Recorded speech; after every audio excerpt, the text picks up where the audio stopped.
문화체육관광부가 주최하고 한국출판문화산업진흥원이 주관하는 인문360 제8회 인간과 문화 포럼을 시작하겠습니다. 안녕하세요. 저는 사회를 맡은 출판도시문화재단 장동석입니다.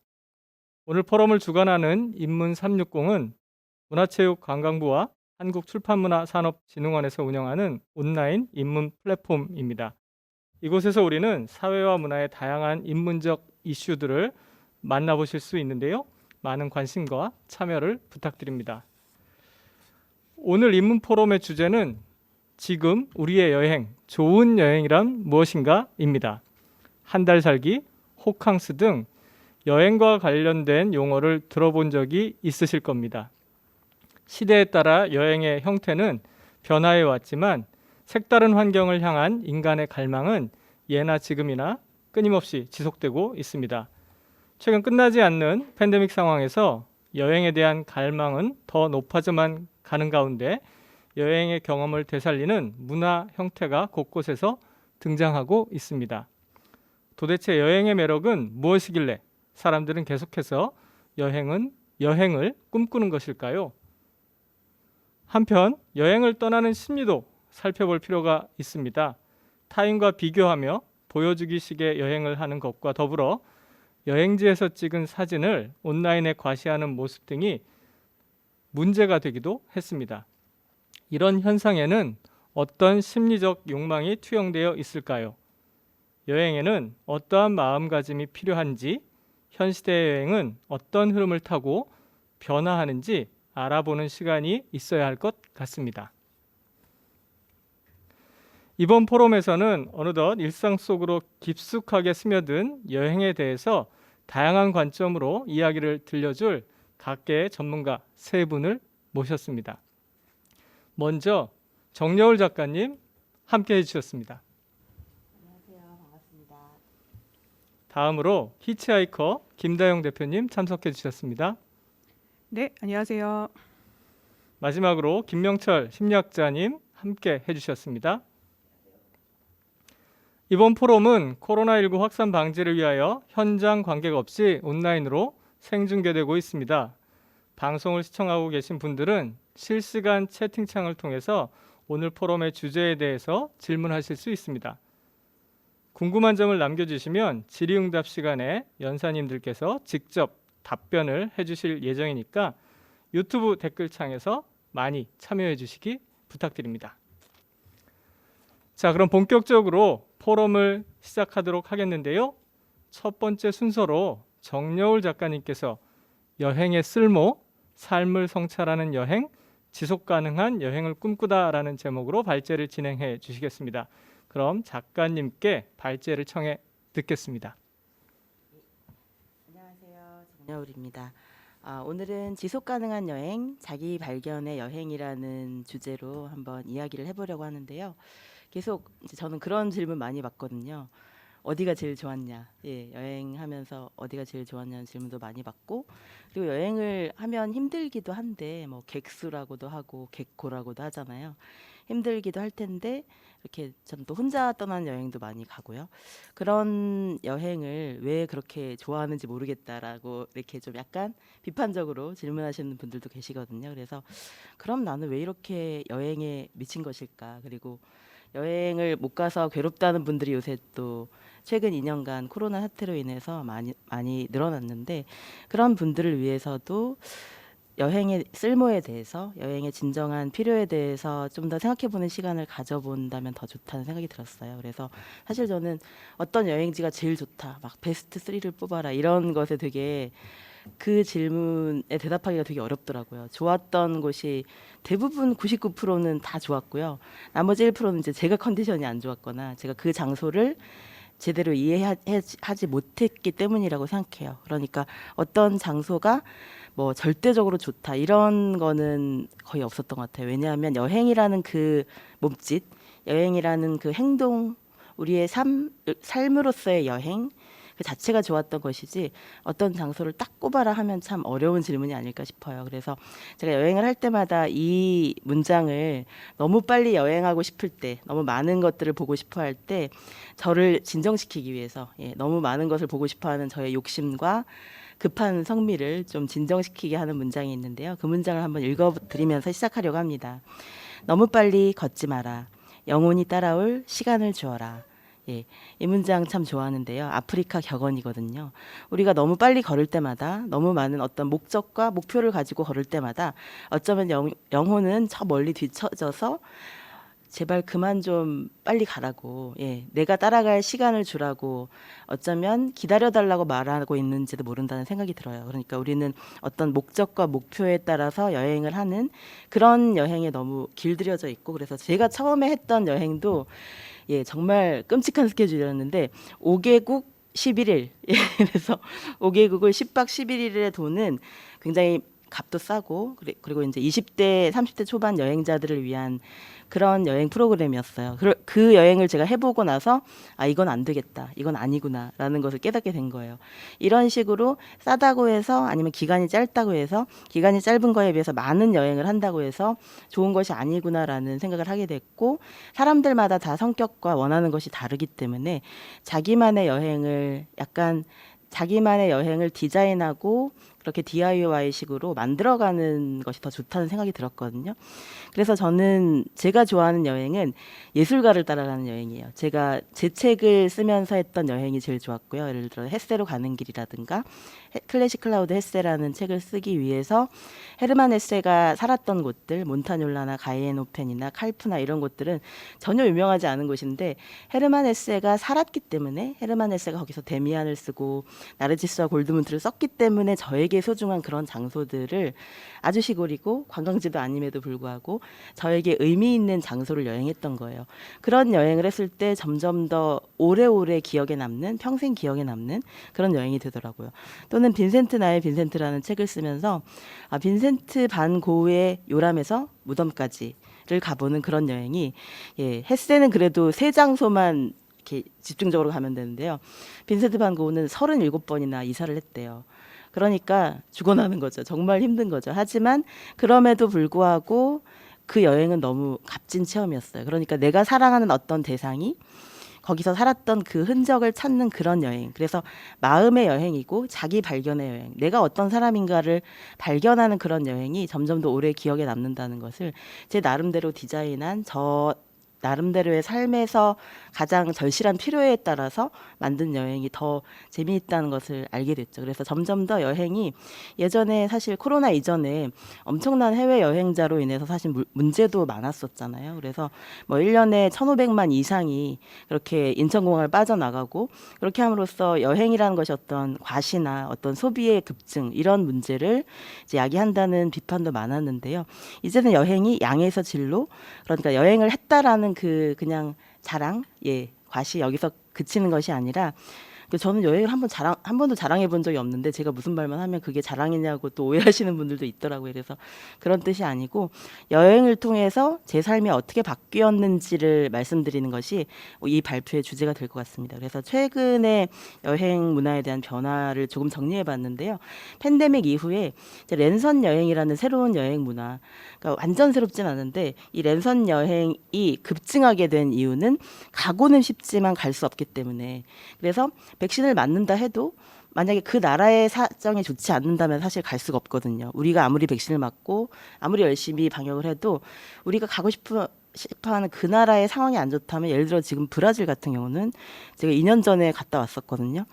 지금은 갈 수 없는 나라가 된 거예요. 그러니까 이런 상황이 되었기 때문에 랜선 여행의 급증은 이제 어쩔 수 없는 시대의 추세이기도 해요. 하지만 그럼에도 불구하고 여행에 대한 갈망을 어느 정도 해소시켜 준다는 점에서 굉장히 많은 분들에게 사랑을 받고 있고요. 또 온라인 여행 강연이나 콘텐츠를 제작해 달라는 문의가 되게 급증하고 있어요. 그래서 사실은 저는 이제 코로나가 왔으니까 이제 여행에 대한 글쓰기는 그만해도 되겠지라는 생각을, 이제 좀 쉬어도 되겠구나 이 생각을 했었는데, 완전히 오판이었던 거죠. 예, 굉장히 많은 문의가 들어오고, 여행책을 이제 좀 그만 쓰려고 했는데 더 써달라고 하는 출판사들도 많거든요. 그래서 이게 달라 달라졌구나. 지금 당장 여행을 떠날 수 없다 하더라도 여행에 대한 갈증에 대해서, 그리고 언젠가 한국 같은 경우는 방역 상황이 좋으니까 언젠가는 떠날 수 있다는 희망이 굉장히 크거든요. 그래서 그런 분들을 위한 여행의 설렘과 여행의 희망을 저축하는 그런 의미의 이제 글과 강연을 부탁하는 곳들이 오히려 더 많아졌고요. 또 최근에 저는 이제 가장 바람직한 변화가 환경에 대한 문제의식의 변화라고 생각해요. 그래서 이제 사람들이 뭔가 어떤 환경 친화적인 여행, 지속 가능한 여행 이런 것들에 대해서 생각하기 시작했고, 제가 노르웨이 갔을 때 굉장히 감동받은 것이, 노르웨이 사람들은 지금의 자신들이 갖고 있는 그 아름다운 뭐 피오르드나 그런 아름다운 자연 환경들을 이거를 관광 자원이라는 생각을 별로 안 한다는 거예요. 오히려 더 이 관광 자원이라고 생각하면 더 많이 관광객을 유치하고 어떤 홍보를 하고 이렇게 할 텐데, 그런 식으로 생각하는 것이 아니라 우리가 잘 보존했다가 그것을 후손에게 물려줘야 할 어떤 아름다운 자연으로 생각을 한다는 거죠. 그러니까 그 노르웨이도 물론 자본주의 국가지만 자본주의적인 시선을 벗어나서 어떤 자신들의 자연 환경을 생각하는 그런 모습이 굉장히 인상적이었어요. 그래서 이것이 이렇게 해야 우리가 지속 가능한 여행을 할 수 있지 않을까. 그런 자연을 지키는 게 관광객을 유치하는 것보다 훨씬 중요한 거죠. 그런 나라들이 많아질 때, 그런 지역들이 많아질 때 점점 더 여행을 막 대규모로 막 수백 명씩 모여서 다니는 그런 여행이 아니라 정말로 그 장소에 대한 깊은 사랑과 이해와 존중이 있는 사람들이 개인적으로 조금씩 여행을 다니면 환경을 파괴할 일이 별로 없거든요. 그래서 그런 것들, 우리가 어떤 여행을 해야 우리의 지구를 더 오랫동안 지킬 수 있는지, 어떻게 해야 이 지구를 다음 세대에게 물려줄 수 있는지를 고민하면서 하는 여행을 하면 너무 좋겠다는 생각을 많이 해봐요. 그래서 그런 여행을 하기 전에 약간 세미나 같은 것을 해서 우리가 지속 가능한 여행을 하기 위해서 무엇을 할 것인가에 대한 그런 얘기를 하고 여행을 떠나는 것도 좋을 것 같아요. 예를 들면 호텔에 가서 이제 숙소에 가면은 수건들이 있잖아요. 수건들이 보통 한 많으면 6개, 8개 정도 있거든요. 근데 저는 거기서 딱 한 개만 쓰겠다고 결심을 해요. 왜냐하면 그거를 너무 새하얀 수건이 있으니까 막 다 써보고 싶어요. 그런데 한 개만 쓰겠다고 결심하면 진짜 그 한 개로 충분히 1박 2일을 지낼 수 있고요. 그렇게 하면 그만큼의 물과 세제를 아낄 수 있는 거죠. 그리고 그분들의 청소의 노력도 덜어드릴 수가 있는 거예요. 이런 식으로 우리가 지속 가능한 여행은 조금만 이 소비에 대한 욕구를 줄게 만들면, 예를 들어 비누나 샴푸 같은 걸 가지고 다니면 일회용 용품을 안 써도 되죠. 예, 그래서 긴 여행을 할 때는 이 내 피부에 맞는 평소에 쓰는 그 샴푸나 그런 것들을 가지고 가는 것이 훨씬 더 짐도, 그러니까 여러 가지 일회용품을 보면 또 그 일회용 용품을 계속 또 싸가지고 가지고 다녀요. 그게 약간 기념품처럼 돼서. 근데 결국 다 그거 못 쓰거든요. 그러니까 그냥 그건 놔두고요. 내가 쓰는 제품을 이렇게 조그맣게 포장해서 가지고 다니는 거 훨씬 더 지속 가능한 여행이 가능할 것 같아요. 그래서 이런 고민들을 할 때 우리가 좀 더 여행을 즐겁게 하면서도 환경에 폐를 덜 끼치는 그런 여행을 할 수 있을 거고, 또 몇 년 전에는 베니스 같은 곳에서 관광객과 거주민들 사이에, 현지인들 사이에 굉장한 충돌이 일어났었죠. 그러니까 이 안티 투어리즘이라고 해야 될까요? 여행에 대한 그 반감. 그래서 당신들이 그렇게 화려하게 막 소비를 하면서 여행을 하는 동안 우리 주민들은 너무나 고통받고 있고, 집값은 올라가고 모든 물가가 다 올라가고, 이런 일종의 이제 경제적인 문제이기도 하고, 또 계속 물가가 올라가기 때문에 현지인들의 삶은 피폐해질 수 있거든요. 그래서 이런 것들에 대한, 과연 우리가 그 장소에 가는 것이 그 장소에 사시는 분들에게 도움이 되는 것인가, 이런 것도 고민할 수 있는 여행이 됐으면 좋겠습니다. 그래서 지금은 이제 여행의 양을 넘어서 여행의 내용과 의미를 생각하는 여행으로 점점 다행히도 이행하는 단계가 아닐까. 그래서 코로나로 인해, 이 팬데믹으로 인해 우리는 여행의 양을 넘어서 여행의 내용과 의미를 다시 생각할 수 있는 오히려 기회를 가지게 된 것이 아닐까라는 생각도 들고요.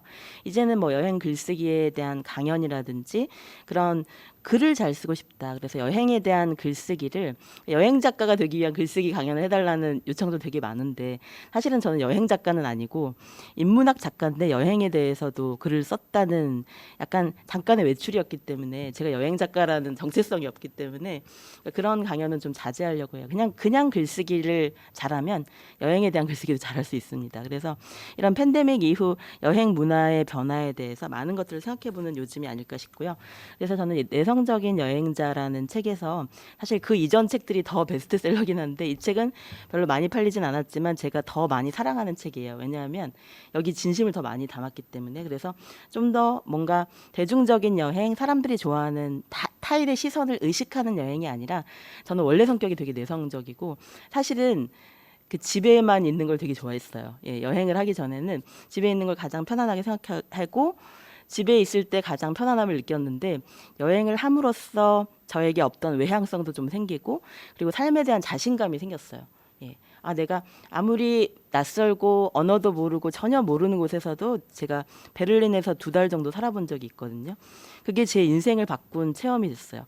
그러니까 베를린에서 2달 사는 동안 오히려 베를린은 생각보다 지금은 좀 문제가 많은데요. 제가 갔을 때는 한 5년 전에는 물가가 정말 쌌어요. 예, 장바구니 물가가 한국보다 훨씬 싸고 굉장히 맛있는 맥주와 치즈와 이런 것들을 잔뜩 사도 예, 잔뜩 사서 한 제가 3일치를 사도 2만 원이 안 됐어요. 그러니까 그런 물가에서 이제 살아보니까 아, 베를린에서 살면 내가 정말 그 학생들 다른 학생이나 예술가들처럼 그렇게 자유롭게 돈이 없으면서도 행복하게 살 수 있겠구나 그런 생각을 처음으로 해본 거예요. 그래서 소유에 대한 집착이라든지 또 베를린 사람들은 이 뭐 변호사나 의사들조차도 월세로 많이 산대요. 예, 그만큼 집세가 싼 거예요. 그래서 집세가 싸기 때문에 그 다음에 인생에 여유가 생기는 거죠. 집을 소유하려는 집착이 별로 없기 때문에 이사도 많이 안 가기 때문에 자기가 번 돈을 이 집에다 다 투자하는 것이 아니라 그래서 연끌을 하고 막 이런 거 없고요. 거기서 사람들은 집에 투자하는 것이 아니라 자신의 삶에 투자한다는 거죠.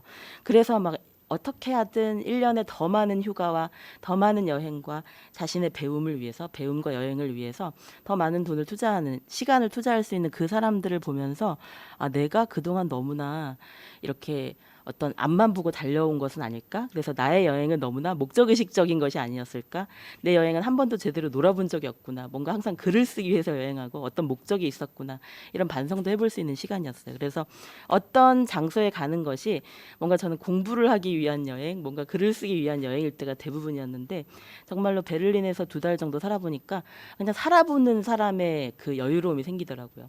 그래서 이제 계속 가던 빵집에 가면 빵집 주인이 저를 알아보고 인사도 먼저 하고 그리고 베를린에서 정말 재밌는 걸 했는데 그러니까 저에겐 재밌는 거였는데 뮤지엄 패스 1년권을 끄는 거였어요. 왜냐하면 박물관을 너무 자주 가니까 박물관을 너무 좋아하니까 거기에 1년권을 끊는 것이 한 번 갈 때마다 계속 끊는 것보다 훨씬 더 싸더라고요.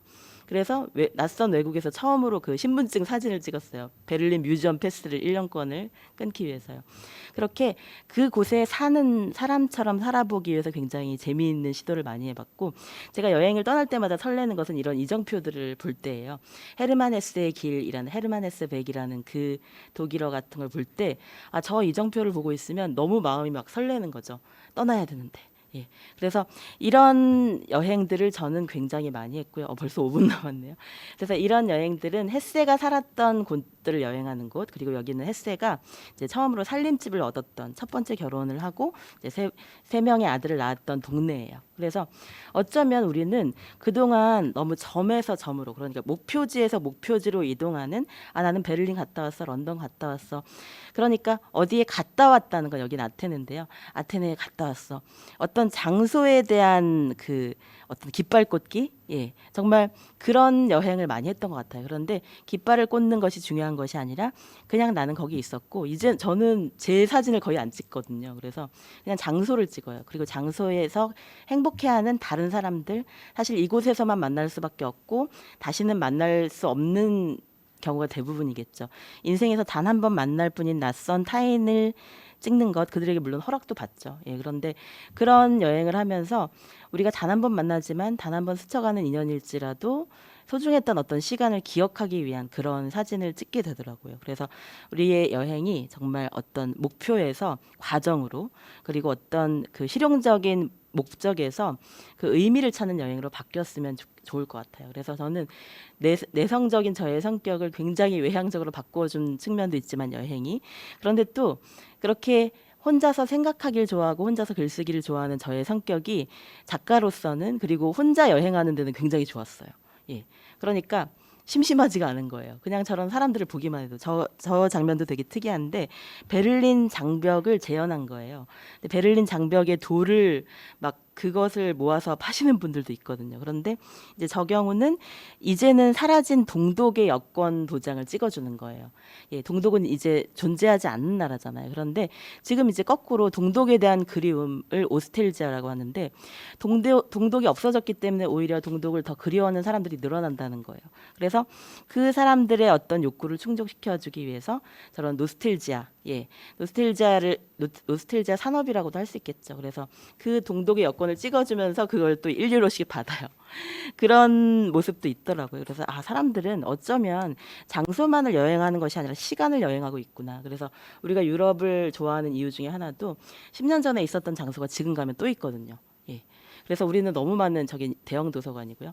이런 것들이 제가 갔던 곳을 또 갔을 때 더 좋았어요. 왜냐하면 많이 변화하지 않으니까. 한국은 너무 빨리 변화하는 곳이기 때문에 좀 더 변화하지 않는 곳, 내가 사랑했던 곳이 그대로 남아있는 그런 시간 여행, 과거로의 시간 여행을 하고 싶어 한다는 것도 그런 생각이 들었어요. 그래서 글쓰기는 저에게 내성적인 사람의 간절한 무기라고 생각하는데, 이 여행을 통해서 여러분들이 글쓰기를 하시면, 물론 모두가 막 여행 작가가 되라 이런 뜻이 아니고, 여행의 사진을 찍는 대신 글쓰기를 한번 해보시면 새로운 체험을 할 수 있다는 거예요. 왜냐하면 그거는 사진이라는 것은 누구나 찍을 수 있잖아요. 그런데 글쓰기는 정성이 필요하거든요. 그러면서 나의 여행에 대해서 아주 가치 있는 의미 부여를 하게 되는 그런 것이 글쓰기를 통해서 가능해지는 것 같아요. 그래서 저는 여행이라는 게 정말로 진정으로 끝나는 것은 내가 그 장소에 대한 글을 한 편 썼을 때 나에게 베를린은, 나에게 런던은 이런 의미로 남았구나. 그래서 글쓰기를 통해서 나의 여행의 의미를 발견하고 창조하는 그런 시간을 가진다면 너무나 좋을 것 같아요. 예, 그게 일기장에 써도 좋고 뭐 블로그에 써도 좋고 아무데나 써도 좋으니까 여러분들이 사진을 10장 찍을 시간에 사진은 한 장만 찍고 메모를 좀 해보셨으면 좋겠어요. 더욱 의미를 생각하는 여행이 되고 자기 발견의 여행이 되지 않을까 싶습니다. 그래서 때로는 길을 잃을 자유도 필요하거든요. 저게 이제 고흐가 살고 있었던 아를인데요. 저런 곳에 가면 고흐가 걸었던 길, 고흐가 그림을 그렸던 장소에 대해서 저렇게, 이게 땅바닥이에요. 예, 땅바닥에 저런 표가 붙어 있어요. 저곳을 볼 때마다 여기가 고흐가 밟았던 땅이구나. 고흐가 여기를 지나가면서 무슨 생각을 했겠구나.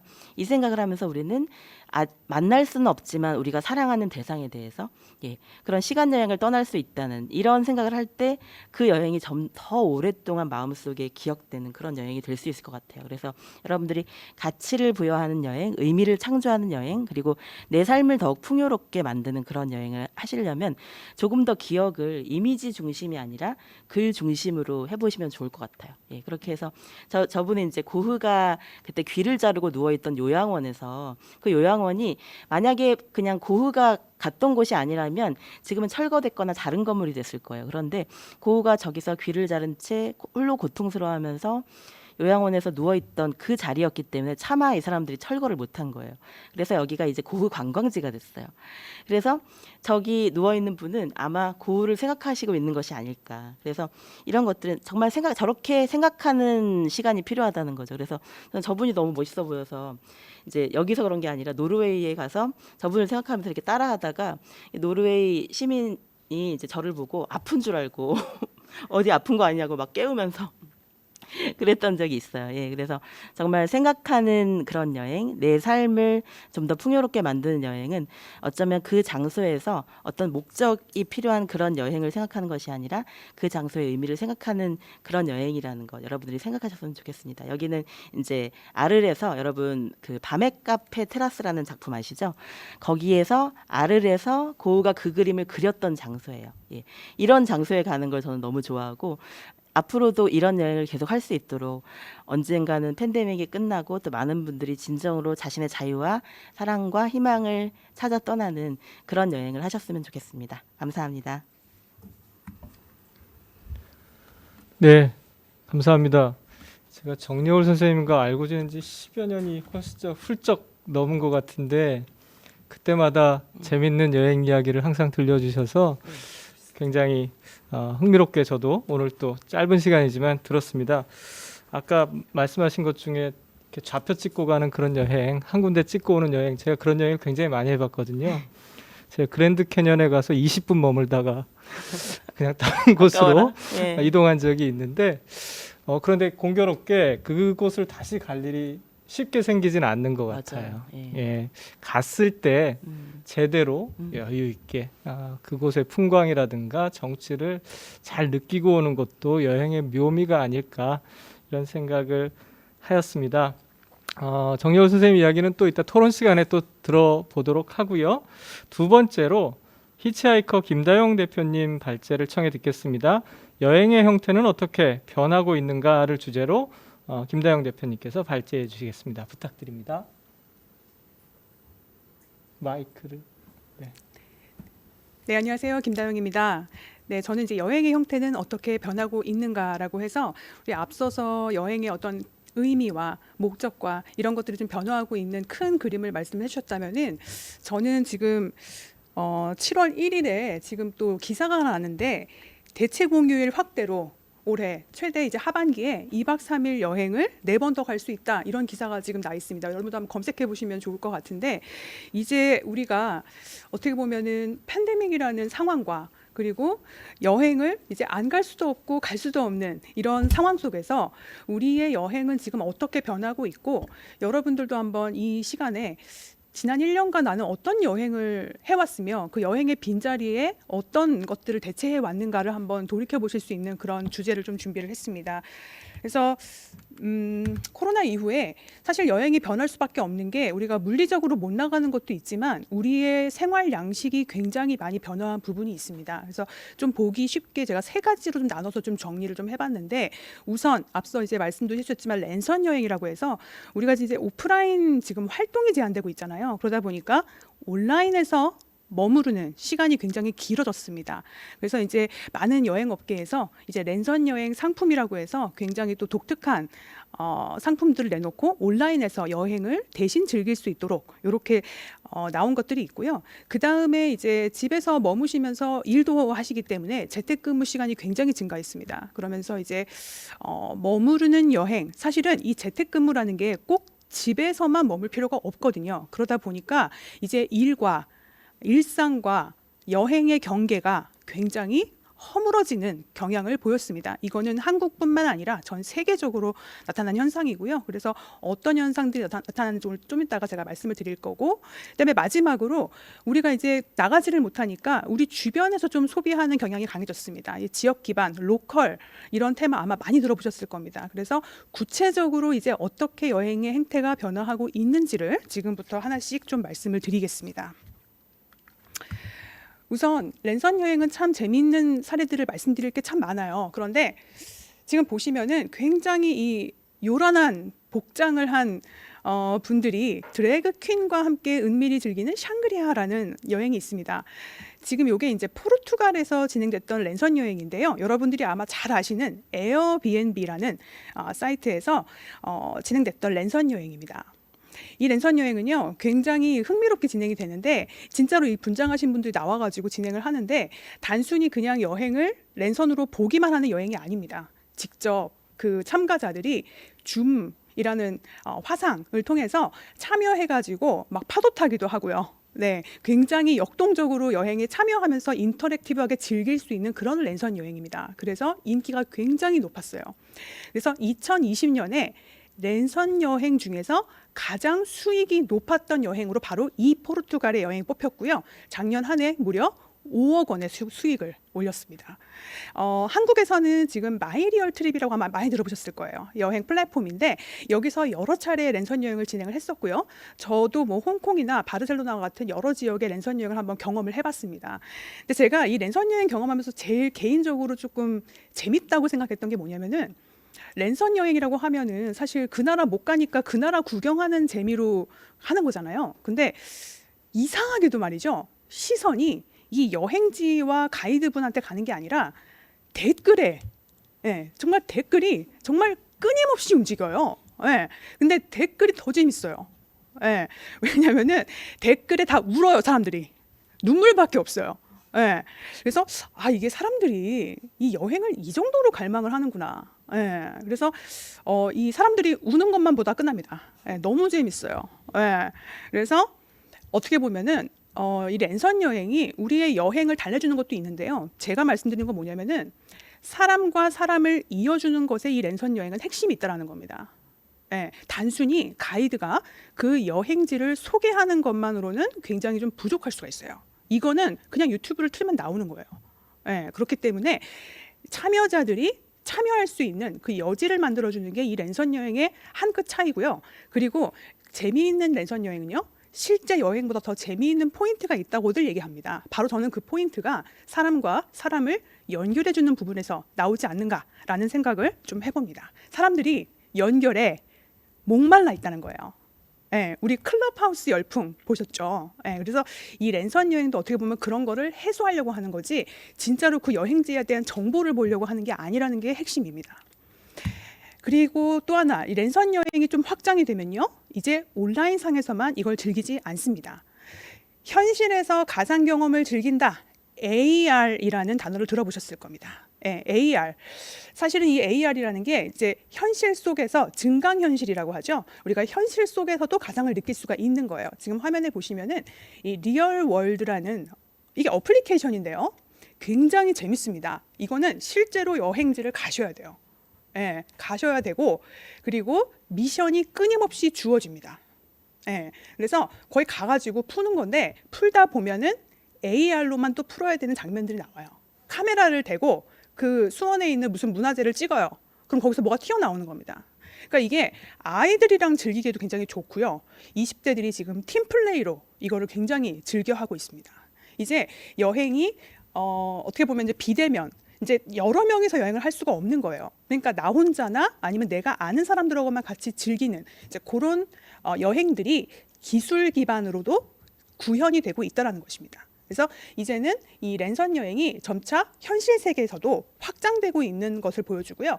이제 가장 우측에 보이신 저 오디라는 이제 어플은 제가 여러분들께 좀 추천을 드리고 싶어요. 관광공사에서 만든 오디오 가이드 어플인데요. 여러분들이 국내 어떤 여행지에 가시든지 귀로 설명을 다 들으실 수 있는 굉장히 좋은 그런 어플입니다. 그래서 저도 굉장히 요즘 잘 쓰고 있고요. 그래서 여행지 해설을 이제 오디오 가이드로도 듣는 시대다, 이렇게 말씀드릴 수 있을 것 같습니다. 두 번째 변화가 이제 재택근무인데요. 사실은 이 재택근무가 사실 바꿔놓은 게 굉장히 많은데, 한국도 한국이지만 사실은 재택근무를 훨씬 더 오래 길게 하고 있는 해외 같은 경우도 굉장히 큰 변화가 있습니다. 우선 국내부터 보시면은 한 달 살기, 우리 이 코로나 이전에 아마 많이 들어보셨을 겁니다. 이 한 달 살기라는 단어를. 그런데 오히려 코로나 이후에 한 달 살기를 키워드로 한 여행 서비스들은 굉장히 흥했습니다.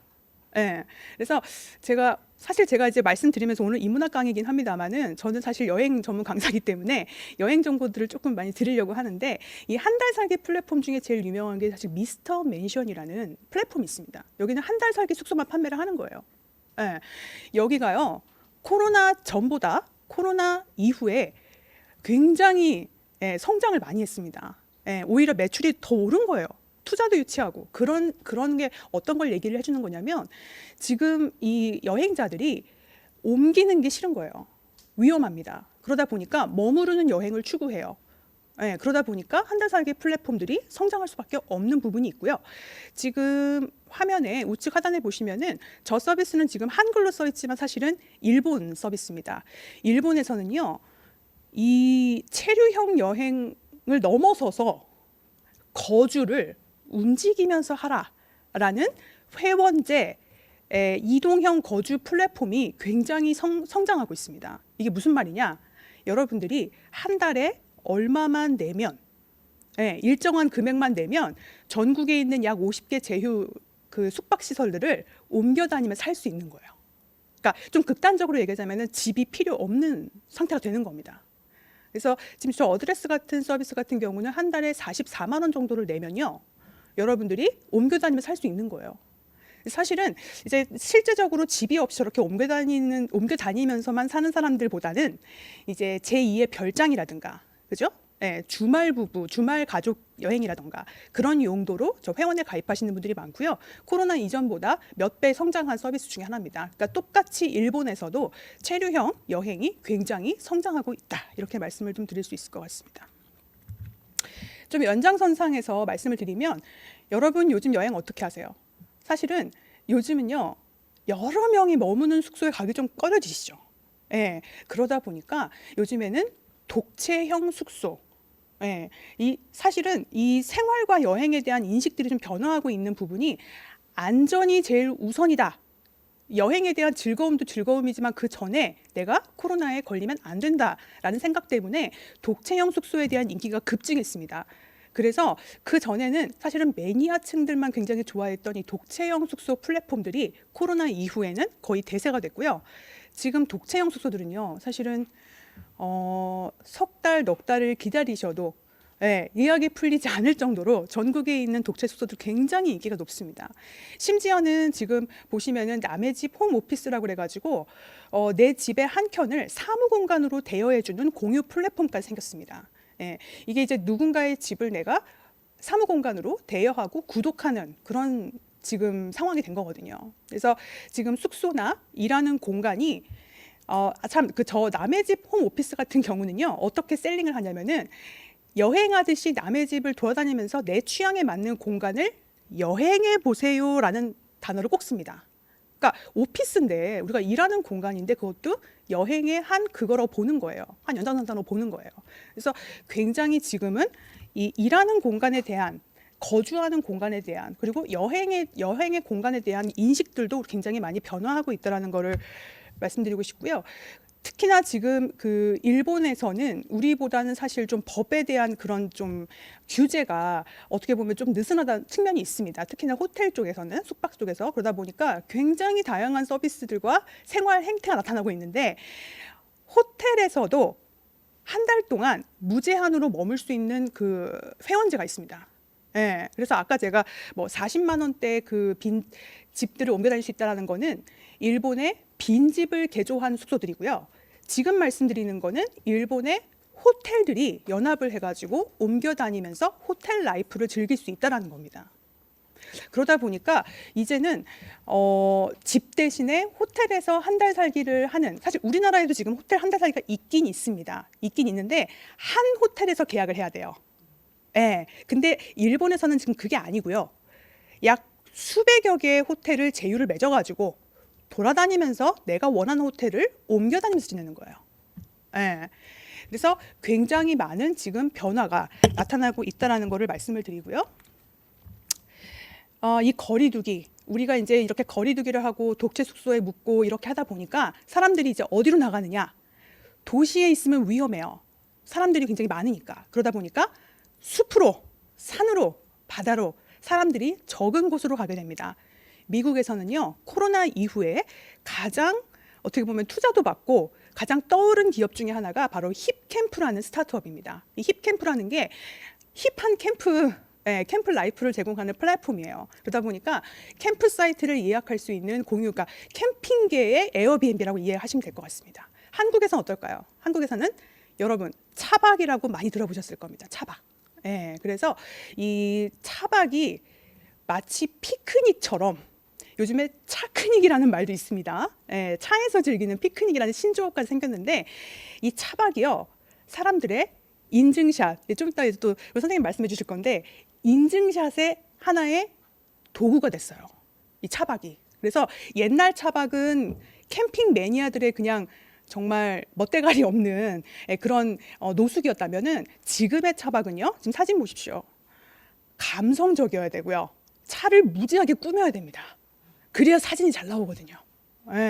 그래서 전 여기에 대한 뭐 가치 판단은 하지 않겠습니다만은 그런 현상이 있다. 이 정도만 말씀을 드리고, 마지막으로 우리의 소비, 앞서 말씀해 주신 것처럼 이제 가치 소비 기반으로 지금 변해가고 있습니다. 여러분 혹시 플로깅이라는 단어 들어보셨어요? 플로깅이라는 게 우리 산 다니면서요, 쓰레기 줍는 겁니다. 바다에서는 어떨까요? 바다에서는 비치 코밍이라는 단어가 있습니다. 그래서 해변에서 쓰레기를 줍고, 그죠? 그래서 이런 것들이 지금 아예 여행 상품으로 나와 있어요.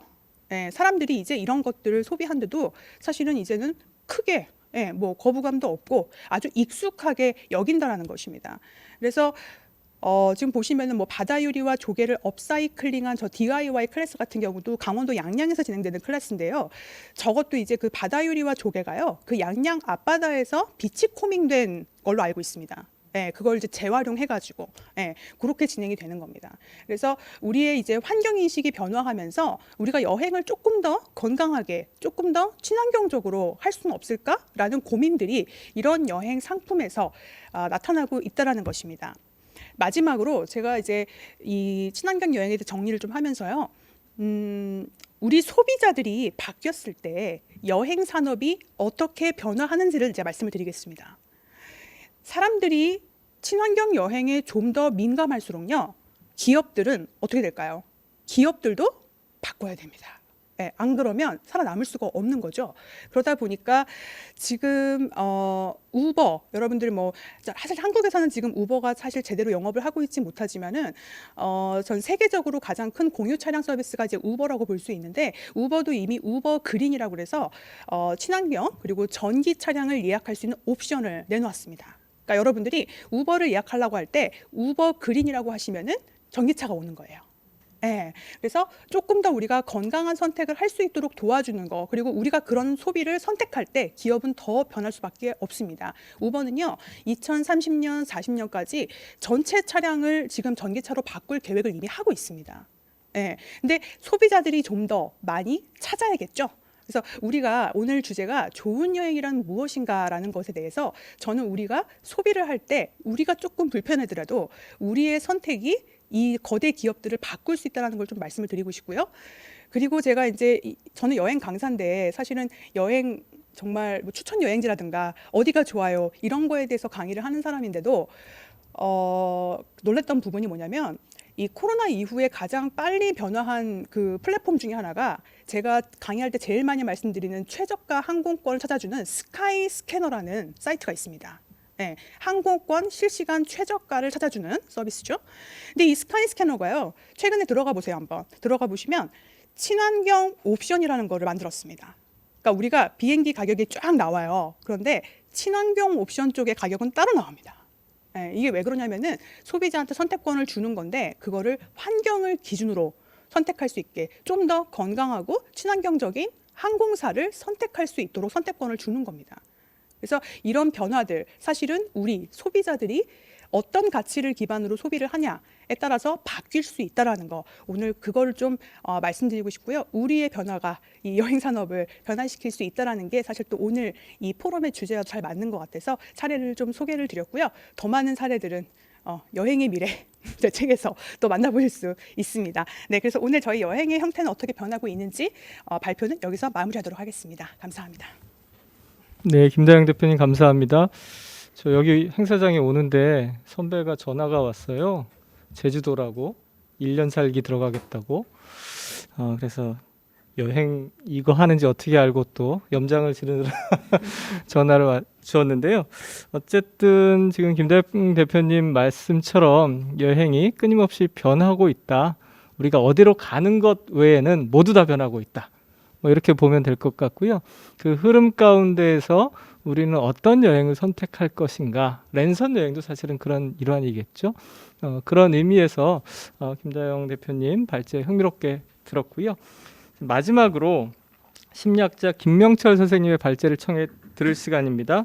제목은 과시로서의 여행, 여행 커뮤니케이션의 양면을 주제로 우리 김명철 선생님의 발제를 청해 듣겠습니다.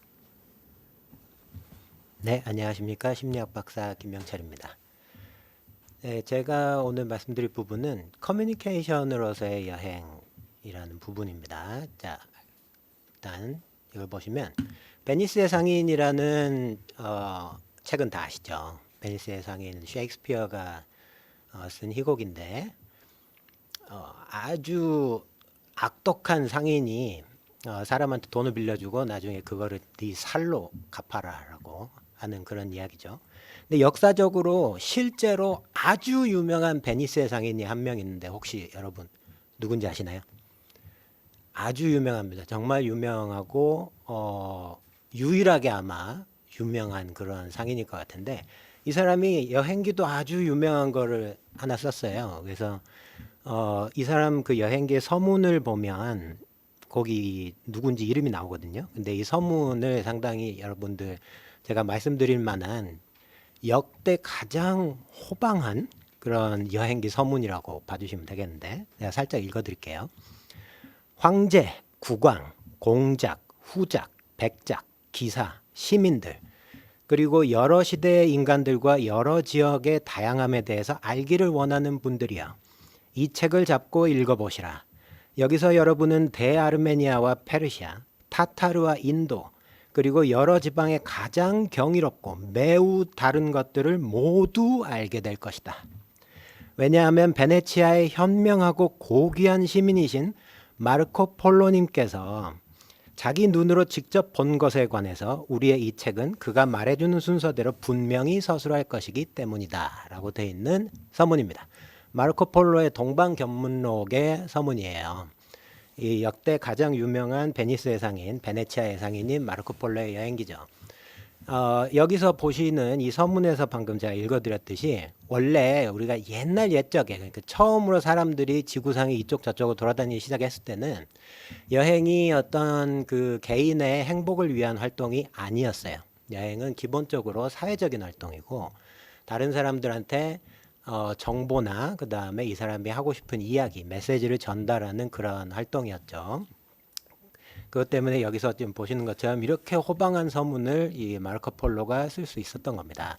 그래서 여행은 비교적 최근에 레저와 행복으로서의 의미가 추가됐지만 대부분의 시간 동안은 주로 이제 정보를 전달하는 의미라든가 아니면 본인이 가지고 있는 어떤 독특하고 개성적이고 긍정적인 자신의 특성, 성격적 특성 같은 거를 과시하는 데 쓰였던 그런 행위입니다. 그래서 진짜 옛날에는요, 여행을 내가 행복하려고 간다고 하면 미쳤다 그랬어요. 그러니까 역마살기였다고 했거든요. 저 사람은 무슨 그 할 이야기도 없으면서 여행을 저렇게 다니냐라고 하면 그 사람은 병들어서 다니는 것 같다는 그런 인식들이 과거에는 있었을 정도로 여행은 기본적으로 우리가 지구상의 어떤 거리를 이동한다는 행동은 굉장히 커뮤니케이션적인 의미를 갖고 있었다라고 말할 수가 있습니다.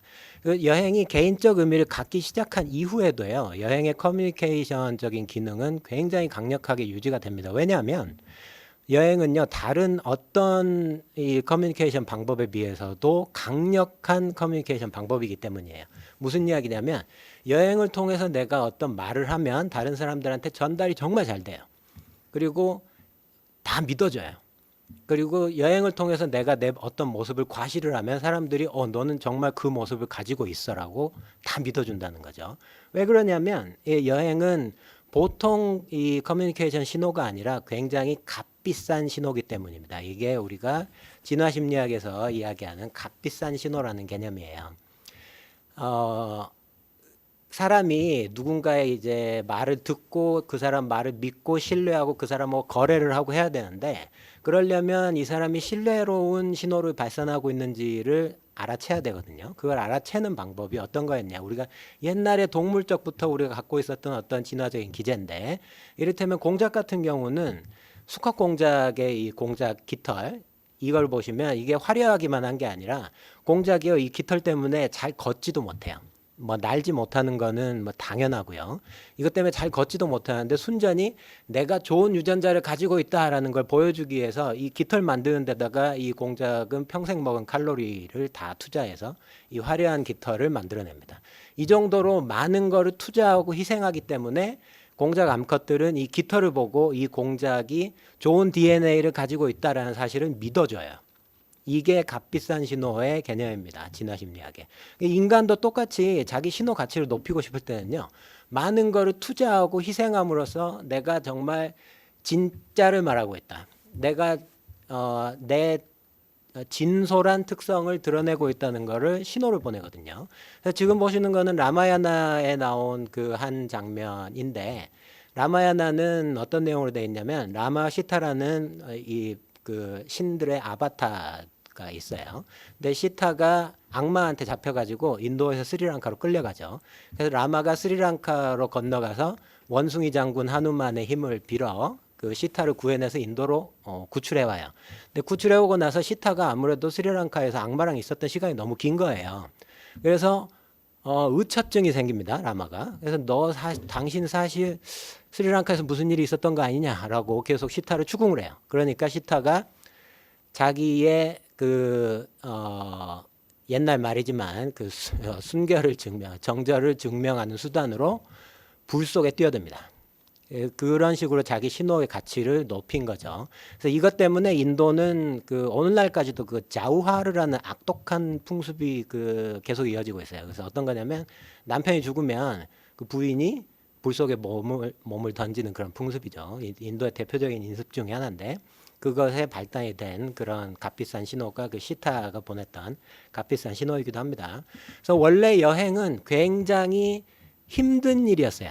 굉장히 힘든 일이고 아무나 할 수 없는 일이기 때문에 여행을 통해서 우리가 과시하는 나의 특성은 다른 사람들한테 그대로 고스란히 잘 전달이 됩니다. 그러니까 과거에 우리가 1990년대라든가 2000년대에 여행을 했던 이런 자유여행 1세대들의 모습을 보면 그 사람들은 우리가 그 사람들이 여행하는 모습을 보는 것만으로도 저 사람은 진짜 용기 있는 사람이구나. 저 사람은 정말 틀에 갇혀 있지 않은 사람이구나. 저 사람은 지성이 정말 날카로운 사람이구나 하는 거를 우리가 그 사람들이 여행을 했을 뿐이고 사실 무슨 말을 꺼내지도 않았는데 우리가 그걸 알아서 이렇게 받아들여졌어요. 저 사람도 이런 특성이 있구나 하고. 그리고 여행을 다녀온 사람들이 그 시절에 여행을 다녀온 사람들이 이를테면 지도 바깥으로 행군하라라는 말을 한마디 던져주면 너무 그럴듯한 거예요. 그거를 도저히 그 메시지를 거부할 수가 없었어요. 그랬던 게 원래 여행의 신호인데 요즘은 그렇지 않습니다, 여러분. 요즘은 그런 시대가 아니에요. 요즘은요, 여행이 어렵다고 하는 거는요, 동네에 편의점 가는 게 어렵다고 하는 이야기랑 똑같은 이야기죠. 사실 차 타는 게 어렵다는 이야기는 비행기 타는 게 어렵다는 이야기랑 비슷한 그런 시절이 됐어요. 그래서 요즘은요, 여행이 값비싼 신호가 아니게 된 거예요. 그래서 여행이 싸졌습니다. 여행이라는 신호가 싸진 거는 첫 번째로는 일반적으로 다 하고 여행의 방법 자체가 너무 쉬워졌기 때문에 여행이라는 행동이 별로 값비싸지지 않았고, 두 번째로는요, 여행을 통해서 커뮤니케이션 하는 게 싸졌어요. 그렇게 생각해 보시면 돼요. 그러니까 예전에는요, 그러니까 라떼는 말이에요. 라떼는 2000년대 초반, 그러니까 2010년대가 아니라 2005년, 6년 이쯤에는요, 여행자들이 전부 엽서를 보냈어요. 엽서를 보내서 한국에 있는 사람한테 어디 저기 라오스에서 어디 저기 인도에서 보낸 사진 엽서가 도착했단 말이에요. 그러면 그게 그렇게 좋을 수가 없습니다. 그 어려운 커뮤니케이션 환경을 뚫고 그 사람이 나를 생각해서 이렇게 엽서를 보내줬구나 하는 사실이 그냥 엽서 읽지 않아도요, 그냥 느낌이 온몸으로 적셔져요. 그리고 이제 진짜 라떼 이야기를 해보면 저 때는요, 제가 2009년에 이제 캄보디아를 갔을 텐데 CM랩에 제가 묵었던 숙소에 컴퓨터가 한 대 있었어요. 그리고 한 대가 있고 모니터가 켜져 있고 바탕화면에 떠 있는데 마우스가 없었습니다. 컴퓨터에 마우스가 없어서 이제 거기 숙소에 한 몇백 명 정도 묵는 되게 대형 숙소 였는데 $1짜리 도미토리 룸이 있는 거기서 서양 애들이 차례차례 이제 컴퓨터 쓰는 걸 포기하고 가는 거예요. 그래서 저는 순서를 기다렸다가 IT 강국 코리아에서 온 여행자니까 키보드만 가지고 인터넷을 열었어요. 여러분 할 수 있죠? 탭키를 갖고 할 수 있어요. 키보드만 가지고 인터넷을 열고 네이버를 들어갔는데 10분이 지나도 네이버가 로딩이 안 되는 거예요. 그래서 결국은 어떤 고국의 뉴스도 접하지 못하고 누구에게도 메일을 보내지 못했던 그런 일이 있었습니다. 그러니까 그때까지만 해도 라떼는요, 여행 커뮤니케이션 굉장히 비싼 활동이었어요. 그리고 조금 있으면 스카이프가 도입되고, 그리고 나서 또 조금 있으면 이제 와이파이와 스마트폰이 여행을 지배하면서 이제 여행을 하면서 사람들한테 연락하는 행동 자체가 너무 싸졌죠. 너무 싸져서 이제 그 신호가 전혀 비싼 신호로 기능하지 못하게 됐어요. 그래서 여러분이 이제 우리가 여행의 커뮤니케이션 기능이라는 거는 원래 굉장히 전통적인 기능이고 여러분들의 많은 긍정적인 속성을 드러낼 수 있는 기능이고, 그리고 사람들한테 좋은 메시지를 널리 퍼뜨릴 수 있는 그런 활동이 바로 여행이에요. 그런데 이게 여행의 신호가 이게 값이 싸지는 바람에 이 좋은 기능을 우리가 잘 살리고 있지 못하기 때문에 이제 우리가 좀 더 컨텐츠에 대해 주목을 해봐야 될 때가 되었다라고 할 수가 있습니다. 그러니까 여행이 싸졌으므로 여행이 싸진 상태에서 그 커뮤니케이션 기능을 살리기 위해서는 두 가지 방법이 있어요. 하나는 신호를 다시 비싸게 만드는 거예요. 무슨 이야기냐면 아직 남아있는 세상에서 제일 위험한 데로 여행하는 거죠. 그렇게 하면 신호가 굉장히 비싸지죠. 하지만 이건 결코 바람직한 우리가 행동이라고 제가 권해드릴 수가 없고, 두 번째는 신호는 비싸게 만들지 않더라도 그 내용에 대해서 우리가 고민을 많이 해서 풍부하고 다른 사람들한테 전달할 만한 의미가 있는 내용들을 그 커뮤니케이션에 담아내는 거예요. 그래서 제가 자주 하는 이야기지만, 그래서 여행은 결국 어떤 활동이 아니라 이야기다라는 이야기를 많이 하는데, 그런 말을 많이 하는데, 그래서 그 내 이야기의 그 핵심 컨텐츠가 무엇인지를 우리가 좀 더 생각해야 되는 시대가 되었다라고 그렇게 말을 할 수가 있습니다. 그래서 제가 예로 들어드리는 책이 빌 브라이슨이 쓴 나를 부르는 숲이에요. 그래서 저 책은 이제 어떤 이야기냐면, 빌 브라이슨이 이제 자연하고는 아무 관계가 없는 그냥 도시 사람이에요. 도시 작가인데 어느 날 이제 그 에팔레치아 산맥을 일주를 해봐야겠다라고 각오를 하고, 역시나 자연하고 아무 관계없는 자기 친구 한 명을 데리고 에팔레치아 산맥의 에팔레치안 트레일이라고 하는 그 트레킹 코스를 떠납니다. 그래서 둘이서 막 그 짐을 코페를 싸고, 무슨 여러분 군대 갔다 오신 그 남성분들은 행군할 때 군장에다가 소세지 꼭 요만한 거 하나씩 넣어 갖고 다니시잖아요. 이 사람도 똑같았어요. 그래서 소세지, 햄, 뭐 베이컨 이런 거 먹을 거 엄청 싸가지고 갔는데, 산길이 이제 처음 경험해 보는 거다 보니까 만만치가 않은 거예요. 그래서 둘이 산을 타다가 한순간 이제 빌 브라이슨의 친구가 사라져요. 그랬다가 빌 브라이슨이 이제 그 쉬면서 그 친구를 기다렸더니 친구가 한결 가벼워진 모습으로 나타나서 한다는 말이 다 버렸어 라고 했다는 거죠. 코페린이 뭐 그런 거를 전부 이제 산에다 다 버렸다는 건데, 요즘 생각하면 진짜 나쁜 놈이죠.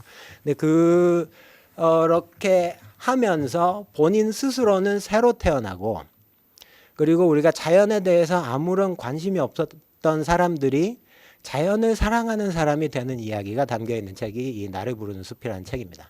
이런 식으로 우리가 오늘날에도 다른 사람들한테 전달할 만한 이야기, 감동을 줄 수 있는 이야기, 컨텐츠들을 많이 찾아 나가야 돼요. 이 커뮤니케이션 기능을 살리려면. 그래서 자연을 사랑하는 자연 사랑에 대한 이야기랄지, 아니면 본인이 새로운 사람이 되는 이야기랄지, 혹은 내가 몸이 불편하거나 뭐 여행의 여건이 좀 안 되는 다른 사람들을 위해서 여행하는 이야기랄지, 이런 식으로 오늘날까지도 다른 사람들한테 많은 의미를 줄 수 있는 이런 여행의 핵심 컨텐츠를 찾아 나가야 되는 그런 시대가 되었다. 그러니까 여러분들도 한번 여러분이 그 만들어 나가는 여행의 주제가 뭔지에 대해서 이렇게 잘 생각을 한번 해보시면 좋을 것 같다라는 말씀을 드리면서 마무리를 하겠습니다. 감사합니다.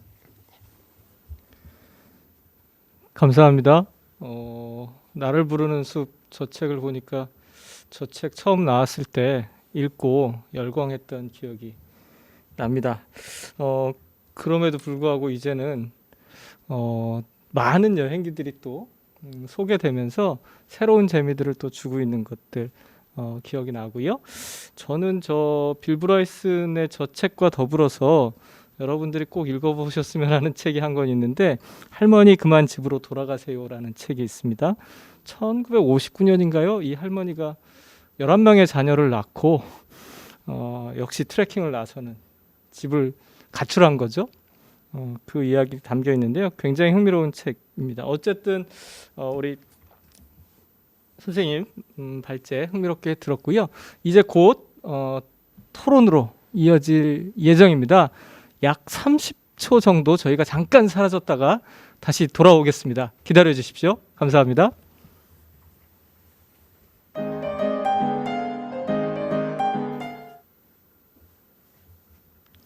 네, 저희가 잠깐 자리를 정비하고 다시 돌아왔습니다. 먼저 본격적으로 토론에 들어가기 앞서서 편하게 다른 분들의 발제를 어떻게 들으셨는지 한번 이야기를 좀 나눠보는 시간 가졌으면 좋겠습니다. 우리 정여울 작가님 그 두 분 발제 어떻게 들으셨는지 잠깐 말씀해 주시죠. 마이크를 온으로 해주시고. 저는 여행에 대한 모든 이야기를 좋아하는데, 뭐 심지어 여행을 비판하는 얘기도 좋아하는데, 여행이라는 것이 그런 것 같아요. 제가 뭐 선생님도 그렇고 저도 그렇고 책 읽고 글 쓰는 게 직업이잖아요. 그러다 보니까 계속 뭔가를 읽는 것에 익숙한데 항상 제가 읽는 책들이 뭐 인문학이나 문학, 역사, 철학 이런 것들이니까 근데 여행에 대한 책을 읽고 있으면 뭔가 좀 내가 살고 있는 곳에서 멀리 떠나는 그 느낌이 너무 좋은 거예요. 그러니까 계속 내 삶을 살다가 잠깐 뭐 우주 여행을 하는 느낌 아니면 미드나잇 인 파리 같은 영화에서 잠깐 시간 여행을 하는 것처럼 같은 장소라도 다른 시간 속으로 들어가는 그 느낌이 참 좋은데 두 분 다 저와 이제 다른 일을 하시다 보니까 뭔가 여행에 대한 다른 시각을 갖고 있다는 게 되게 재밌었고 또 이제 자칫 또 저처럼 이렇게 기업에 대해서 잘 모르는 사람들은 어떤 기업의 대표는 왠지 뭔가 좀 약간 권위적이거나 뭔가 아니면 굉장히 그 홍보에 능한 그런 캐릭터라고 생각할 수 있는데 막상 만나보니까 너무 재밌는 얘기를 많이 해주셔서 되게 얘기도 잘 통하겠다 물어보고 싶은 것도 굉장히 많아지고 네.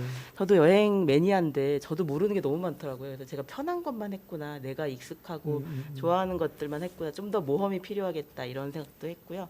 또 우리 김명철 박사님의 얘기를 들어보면 심리학적으로 봤을 때 사실 여행은 어떤 면에서는 이 베블런이 과시적 소비라고 했던 그런 것과도 많이 통해요. 그런데 사실 저는 굉장히 험불한 정말 굉장히 돈 없는 여행을 훨씬 더 많이 했거든요. 그래서 제가 처음에 내가 사랑한 유럽 탑10 썼을 때 사람들이 막 항공사에서 지원해 줬냐 비행기 값 줬냐라는 이런 얘기 많이 하셨는데 전혀 1푼도 받은 적이 없고 그건 제가 증명하죠. 예, 그래서 그런 것들이 그러니까 제가 제 돈으로 벌어서 시간 강사 월급으로 벌어서 이 여행을 했던 그게 너무 절실하고 좋았던 거예요. 그냥 내가 돈을 벌어서 다른 것도 할 수 있었는데 내가 여행을 가서 다른 나라에서 살아보고 익숙하지 않은 환경에서 내가 뭔가 적응하려고 막 안간힘을 썼다는 거.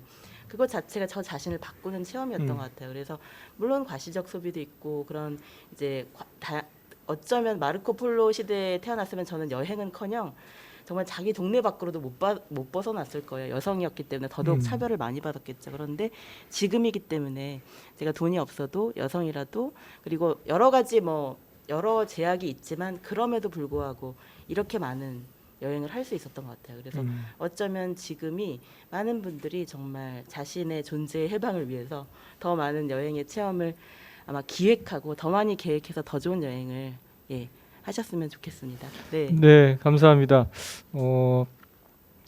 역시나 여행은 파면 팔수록 많은 것이 나올 것 같은 그런 기대감을 갖게 합니다. 우리 김다영 대표님 어떻게 두 분 발제 들으셨는지 궁금합니다. 네, 저도 사실은 딱 제 영역에서만 일을 하다 보니까 이 여행을 이렇게 좀 인문학적인 관점에서 저도 한때는 되게 여행을 갈망하고 여행에 정말 순수하게 접근하던 시절이 있었는데 어떻게 하다 보니까 이제 여행을 트렌드 분석을 하고 또 스마트 여행에 대해서 강의를 하고 하는 일을 하다 보니까 좀 여행을 기계적이고 기업이나 산업 관점에서만 여행을 항상 이해를 하고 그렇게 강의를 하고 하다가 와서 그 두 분 작가님께서 보여주시는 여행 사진이라던가 이런 걸 보면서 저도 저렇게 여행에 정말 푹 빠져가지고 정말 순수하게 여행을 하던 시절이 있었는데 생각이 좀 들었었고요. 특히나 정 작가님 강의를 들으면서 그리고 특히나 김현우 작가님 그 강의를 들으면서 그 신호보다는 이제는 좀 전달 내용에 좀 의미를 담아야 된다라는 저는 사실 그 부분에서 굉장히 좀 인사이트를 좀 많이 받았던 것 같아요. 예, 우리가 이제 앞서 여행 글쓰기가 굉장히 중요하다는 말씀도 하셨는데 사실은 우리가 여행을 이 여행이라는 귀중한 경험을 다른 사람들과 공유하는 제일 좋은 방법 중에 하나가 글쓰기거든요. 근데 그 글쓰기를 단순히 우리 경험이나 내가 뭘 했다, 뭘 샀다, 뭘 먹었다 이런 걸 전달하는 것도 물론 좋겠지만은 거기에다 내가 내 삶의 의미 이런 것들을 조금 더 한번 생각해서 담을 때 더 좋은 여행에 대한 긍정적인 효과들을 더 많이 공유할 수 있지 않나라는 좀 생각을 하게 되는 그런 시간이었던 것 같습니다. 네, 감사합니다. 우리 김명철 선생님 두 분 발제 어떻게 들으셨는지 궁금합니다. 네, 뭔가 좀 드리고 싶은 말씀이 있는 부분들이 있는데 여기서 그냥 말씀드리기보다는 제가 토의 진행하면서 말씀드리는 게 좋지 않을까. 그래서 굉장히 발표를 잘 못하셨다 그런 게 아니고요. 들으면서 이런저런 생각이 드는 게 있어가지고 토의 시간에 좀 말씀드렸으면 좋겠습니다. 예. 네, 감사합니다. 주제 토론으로 이어가도록 하도록 하겠습니다. 여행을 가지고 딱딱하게 뭐 주제 토론 이렇게 하는 것보다는 좀 더 자유롭고 편안한 마음으로 저희의 대화를 좀 들어주셨으면 좋겠고요. 연사님들의 토론을 들으면서 좋은 여행이란 무엇인가에 대해서 궁금하신 점이 있으면 유튜브 댓글창에 질문을 남겨주십시오. 질의응답 시간에 질문을 곧 선정해서 연사님의 답변을 듣도록 하겠습니다.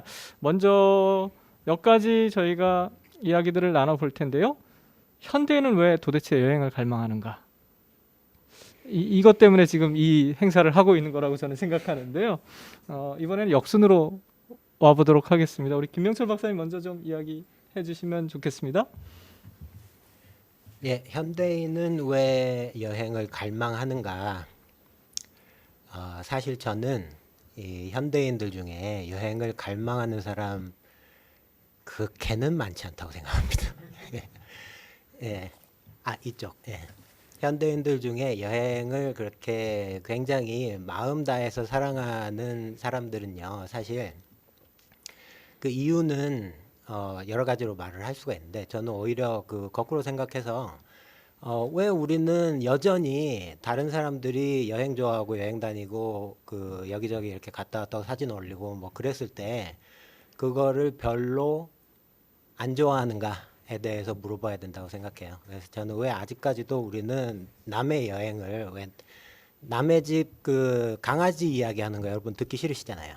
여러분 집 강아지는 괜찮지만, 그리고 남의 집 애들 이야기하는 거 듣기 싫으시죠. 여행이 그거하고 지금 거의 똑같은 그런 쪽인데, 왜 우리는 아직까지도 여행을 이렇게 갔다 왔다 하는 사람 보면 이렇게 시기 질투를 포함해서 쟤는 저런 거 가지고 이렇게 재려고 하는 거지라는 이런 생각을 왜 이렇게까지 여행이 일반화된 시대에도 하는가라는 그런 질문을 던져봐야 된다라고 생각을 합니다. 그럼 그 속에서 역으로 우리가 여행에 대해서 부여하는 어떤 높은 가치를 발견할 수 있다고 보는데요. 그거는 결국 이 여행이 엄청 높은 가치를 갖고 있다고 생각하기 때문이에요. 그러니까 여행을 갔다 온 사람은 보통 사람이 할 수 없을 정도의 놀라운 경험을 했을 거라고 생각하기 때문에 우리가 남이 여행 이야기하고 그러면 나도 갈 수 있다.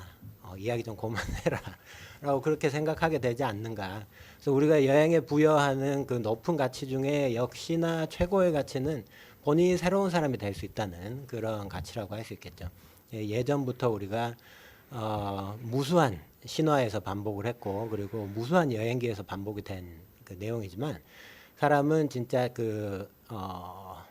자기가 새로 태어나기 위해서 여행을 하는 것이다.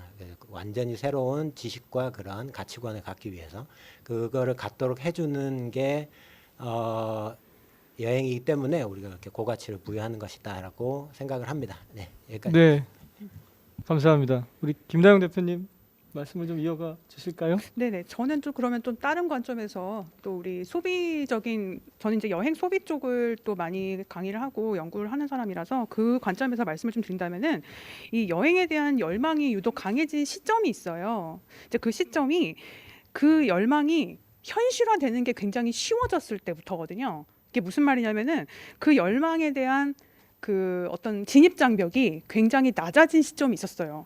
네, 그 시점이 첫 번째 온 게 항공입니다. 네, 비용 문제부터 말씀을 드려야 될 것 같은데, 2006, 7년도에 저가 항공이라고 많이 들어보셨을 겁니다. 그 저가 항공이 사실 대중화된 시점이거든요. 2006, 7년도가. 그때부터 장벽이 한번 훅 낮아졌고요. 그 다음에 이제 2018년도에 주 52시간 근무제가 되면서 이제 사실은 해외여행이라는 게 굉장히 크게 대중화된 거는, 사실은 우리 돈과 시간의 문제가 해결이 되면서부터 내 열망이 그냥 다른 사람들을 동경하는 것에서 끝나지 않고, 그죠? 이제는 내가 그걸 스스로 현실화하는 게 굉장히 쉬워졌을 때부터 저는 그 열망이 계속 강화되는 측면이 있다고 좀 봅니다. 네, 그래서 이 여행이라는 게 사실 새로운 나라로 가서 나의 의식주를 통째로 옮겨가는 행위다 보니까 굉장히 많은 소비를 하게 돼요. 우리 이런 말 많이 들어보셨을 것 같아요. 그 돈을 남의 나라에 벌러 가는 거하고 남의 나라에 쓸어 가는 거에 대해서 그 나라에 대한 인식 자체가 굉장히 다를 수 있습니다. 네, 그렇기 때문에 이 소비로 인한 어떤 스트레스나 해소 효과 외에도 사실은 이 물건 쇼핑 같은 경우에는 사자마자 그 만족도가 굉장히 급감하는데요. 이 경험 같은 경우에는 계속해서 내 기억 속에서 그 열망을 강화하는 측면이 있기 때문에 저는 사실은 현대인의 이 여행에 대한 열망은 이제 진입장벽 낮아진 거, 그리고 우리가 직접적인 경험 소비를 통해서 체득한 것들, 그런 좀 이유가 있다고 좀 보고 있습니다. 네. 네, 감사합니다. 정열 작가님께 답변을 좀 드려야 될 것 같은데요. 예. 앞에서 좋은 얘기 많이 말씀해 주셨는데요.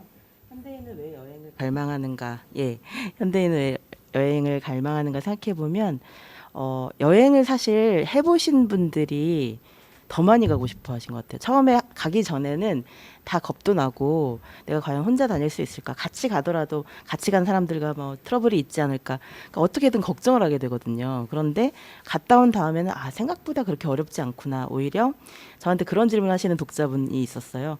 선생님, 제가 너무나 혼자서 여행을 떠나고 싶은데 겁이 많아서 소심해서 여행을 못 가고 있는데 저에게 용기를 주는 말씀을 해달라고 하시더라고요. 그래서 제가 그런 말씀을 드렸어요. 고통보다 기쁨이 훨씬 클 것이라고. 예. 그러니까 고통도 조금은 있죠. 예. 그런데 그 대신에 그 기쁨에 비하면 여행을 통해서 우리가 느끼는 그 기쁨, 블리스라고 하는 그 기쁨이 훨씬 더 크기 때문에 힘들었던 것은 많이 잊어버려요. 그래서 막 또 같이 여행 다닐 때도 막 싸우고 투닥거리고 그러다가도 갔다 와서 한 몇 달 지나면 힘들었던 건 거의 다 있고 재밌었던 것만 계속 얘기하게 돼요. 그러니까 여행이 우리 안에 어떤 밝음을 꺼내주는 것 같아요. 밝음, 에너지, 그리고 내가 할 수 있었는데 못했던 것이 있구나. 그리고 제가 어떻게 바뀌었냐면 예전에는 뭐 영국의 지하철에서 존다 이거는 상상도 할 수 없었죠. 예, 그러니까 굉장히 방어 기제가 강했던 거예요. 저는 막 딸만 셋 있는 집안에서 굉장히 무서운 엄마 타이거맘 밑에서 정말 맞으면서 걷기 때문에 굉장히 어떤 단정하고 뭔가 이렇게 좀 긴장된 삶을 살았던 것 같아요. 그래야만 하는 줄 알았고. 그런데 이 여행하시는 분들 보니까 전 세계에서 여행하는 사람들을 만나게 되잖아요. 그런데 버스 정류장에서 그 이제 나라를 아예 국경을 넘는 여행을 하다 보면 이제 버스 정류장에서 수많은 외국 사람들을 만나게 되는데 그분들이 저보다 어린 여학생들이 그때는 저도 어렸고 그때 보니까 히치하이킹을 하고 있는 거예요. 예, 드레스덴에서 베를린으로 가는 이렇게 편말을 이렇게 쓰고 가실 분 저 좀 태워달라고. 한국에서 그랬다간 진짜 큰일 날 것 같은데 그들은 그게 가능한 거였어요. 그래서 굉장히 충격을 받았어요. 이게 정말 가능하구나. 그리고 또 배낭여행을 하시는 분들이 한 명만이 아니라 온 가족이 그냥 버스 정류장에서 그 대합실에서 그냥 자고 있는 거예요. 배낭을 베고. 예. 배낭을 베고서 침대 삼아서 그냥 바닥에서 자고 있는 거예요. 그런데 그게 막 초라하고 막 그래 보이지 않고 너무 행복해 보이는 거예요. 이들은 너무 여행하는 것이 행복하기 때문에 어디서 자도 괜찮고 남들이 보든 마든 상관이 없구나. 그래서 제가 방어 기제가 많이 뚫린 거예요. 그래서 이게 여행을 하면서 점점 풀어지는 부분이 있는데 나를 지키려고만 하지 말고 나를 해방시켜야 되겠구나. 그래서 막 뉘른베르크에서 맨발로 다니고 막 뮌헨에서도 맨발로 다니고 이래도 아무도 뭐라고 하지 않는 거예요. 그렇게 조금씩 마음이 허물어져 갔던 것 같아요. 그러면서 새로운 나를 발견하고 내가 생각보다 굉장히 자유를 꿈꾸는 사람이고 조직 생활은 절대 못할 사람이고 이런 것들을 이제 알게 된 거죠. 그래서 작가로서의 삶을 살아야겠다고 결심하게 해준 것도 사실은 여행이거든요. 그전에는 어떻게든 취직을 해야 된다고 생각했어요. 근데 취직을 아예 포기하고 작가로서 살아야겠다고 결심하게 해준 것도 내가 더 많은 여행을 하려면 그리고 더 자유롭게 더 좋은 글을 쓰기 위해서는 24시간 365일도 부족하구나 이 생각이 들었어요. 그래서 제 삶을 바꾸게 해주는 여행이 바로 그런 여행이었던 것 같아요. 그래서 제 마음속에는 이 여행 온도계가 있어서 좀 이렇게 너무 힘들다. 좀 이렇게 일 중독으로 인해서 이제 좀 있으면 번아웃이 오겠다 싶으면 이제 여행 온도계가 거의 100도에 가까운 거예요. 그럴 때는 어디든 가까운 곳이라도 떠나야겠더라고요. 그래서 저 자신을 새롭게 꿈꾸게 하는 여행, 저 자신을 더 좋은, 더 많은 희망과 꿈으로 이렇게 바꿔주는 이제 제 안에 밝은 에너지를 꺼내주는 것이 여행의 힘인 것 같아요. 그래서 많은 분들이 저처럼 이렇게 뭔가 여행을 갈망하시는 것도 갔다 오면 내가 훨씬 나아지기 때문에 갔다 오면 내가 더 좋은 사람이 되어 있을 것을 알기 때문에 떠나고 싶어 하시는 것이 아닐까 그런 생각이 듭니다. 감사합니다. 제가 네. 몇 가지 포인트에서 빵 터졌었는데요. 어쨌든 우리가 여행을 많은 분들이 지금 더 갈망하고 원하고 그런 것 같습니다. 저도 2000년에 일단의 사람들과 미얀마를 한 15일 정도 다녀왔었는데 21년이 지났는데도 그 사람들과 3, 4년 만에 한 번씩 만나도 여전히 미얀마 얘기를 하고 있고 뭐 이런 경우들 양곤의 그 예전에 터미널 한국의 터미널 같은 그 국제공항에서 잠잤던 그런 기억도 나고 그러는데요. 어쨌든 여행이 주는 묘미 그것이 우리를 새롭게 하는 그런 경험도 있는 것 같습니다. 두 번째 질문 넘어가도록 하겠습니다. 이 질문 요즘 많이 하시는 것 같아요. 여행과 일상의 관계는 도대체 어떻게 변하고 있는가? 이 부분은 우리 정 작가님과 김 선생님께서 한 번씩 시작해 주셨으니까 우리 김다영 대표님께서 이번에는 한번 시작을 해주시면 좋을 것 같은데요. 여행과 일상은 도대체 어떻게 변하고 있는가? 네, 여행과 일상의 경계가 좀 어떻게 달라지고 있는가 이런 좀 차원에서 말씀을 좀 드린다면은 지금 아마 유럽들 어떻게 지금 관광으로 먹고 사는 나라들이 많습니다. 근데 이제 유럽들 어떻게 대응하고 계시는 잠깐 말씀을 드리면은 지금 이 그 디지털 노마드 비자 제도라는 걸 만들었어요. 이게 뭐냐면은 이제 유럽이 단기로 왔다 갔다 하는 게 이제 어려운 거예요. 코로나 때문에. 그러다 보니까 와가지고 일하면서 살으라고 아예 체류형 비자를 지금 만들어 놓는 거거든요. 예, 이게 뭐냐면은 사실 이 체류형 여행자들을 서로 유치하려고 하는 그 어떤 배경에는 이 여행자들이 그냥 머물기만 하는 게 아니에요. 편의를 봐주면은 그 나라에 와가지고 긴 기간 동안 돈을 쓰게 됩니다. 경제적인 효과가 발생한다는 것이죠. 그래서 지금 사실은 앞으로 이 한국에서만 한 달 살기가 유행하는 게 아니라 이 세계적으로 어떻게 보면 체류형 여행 그리고 이제 일과 여행에 대한 경계가 굉장히 좀 허물어지는 이제 그런 방향으로 가고 이제 원격으로 일을 하고 다른 공간에서 그다음에 나머지 시간에는 그 지역을 여행하는 형태의 어떤 그런 형태가 하나의 이제 여행 장르가 될 것이라고 저는 생각을 하고 있습니다. 사실은 이게 여행과 일상의 별다른 경계가 없다라는 얘기기도 하거든요. 그리고 다른 도시에 오래 머문다는 건 뭐냐면은 단순히 짧은 여행을 할 때보다 그 도시에 대한 어떤 문화나 이런 것들을 더 깊게 이해할 수 있다는 큰 특징이 있습니다. 그래서 앞으로 우리 한국인들도 사실 해외여행 행태가 이런 방향으로 지금 좀 바뀌어가고 있는 모습들이 조금씩 보이고 있거든요. 그래서 해외뿐만 아니라 우리 지자체 있잖아요. 각 지역으로 가가지고 머물면서 원격으로 일하고 나머지 시간에는 그 지역을 좀 더 깊게 탐험하는 그런 형태의 여행 문화가 조금 더 확장될 거다 이렇게 말씀드릴 수 있을 것 같습니다. 예, 두 분의 이 질문에 대해서 좀 답변해 주실 혹시 정열 작가님 답변해 주시겠습니까? 네. 예. 여행과 일상의 관계가 점점 더 가까워지는 것 같아요. 그래서 제가 처음에 내가 사랑한 유럽 탑10을 쓸 때 여행을 일상처럼 또 일상을 여행처럼 하고 싶다는 얘기를 썼었는데 그때는 그게 약간 신선했어요. 그런데 지금은 다 그렇게 생각하시더라고요. 그러니까 여행을 일상처럼 한다는 것은 정말 더 자주 더 아무렇지도 않게 여행이 특별하지 않도록 언제든 떠날 수 있다는 그런 마음으로 살았으면 좋겠다는 의미였고 일상을 여행처럼이라는 것은 일상을 매일 정말 똑같잖아요. 어떤 상투적이고 보편적인 그런 똑같은 모습으로 매너리즘에 빠지기 쉽지만 매일 똑같은 일상도 여행처럼 신선하고 싱그럽게 참신하게 이렇게 살아보자는 얘기였는데 그런 게 정말 이제 가능해진 시대가 온 것 같아요. 물론 이런 것이 이것 자체가 여행 산업의 변화와도 관계가 있지만 사람들이 생각하는 일과 일상의 방식, 예를 들어서 뭐 일과 휴식의 밸런스를 맞춰야 된다는 얘기를 되게 많이 하시잖아요. 그런 얘기를 많이 하다 보니까 과연 그러면 내가 일을 하면서도 덜 고통받고 휴식을 좀 더 예전보다 그냥 푹 쉬기만 하는 것이 아니라 휴식 속에서 뭔가를 의미를 찾고 놀이를 찾고 이렇게 할 수 있는 휴식도 예술적으로 하고 싶은 그런 분들이 많아지는 것 같아요. 그러면서 일상과 여행의 경계가 점점 좁아지고 저는 그런 부분도 봤어요. 예, 그런 분도 봤는데 이분은 이제 출판 기획자세요. 장동석 선생님과 비슷한 일을 하시는데 이제 저자와 출판사를 이어주는 일도 하시거든요. 근데 일이 너무 많다 보니까 가족과 여행 갈 시간이 없는 거예요. 너무 가고 싶은데. 그래서 어떻게 하시냐면 일단 딸과 아내를 데리고 여행을 가요. 예를 들어 뭐 홍콩에 가요. 그런데 가는데 자기는 계속 일을 해야 되는 거예요. 그래서 밖에서 놀고 와, 맛있는 거 먹고 와, 나는 여기서 일하고 있을게.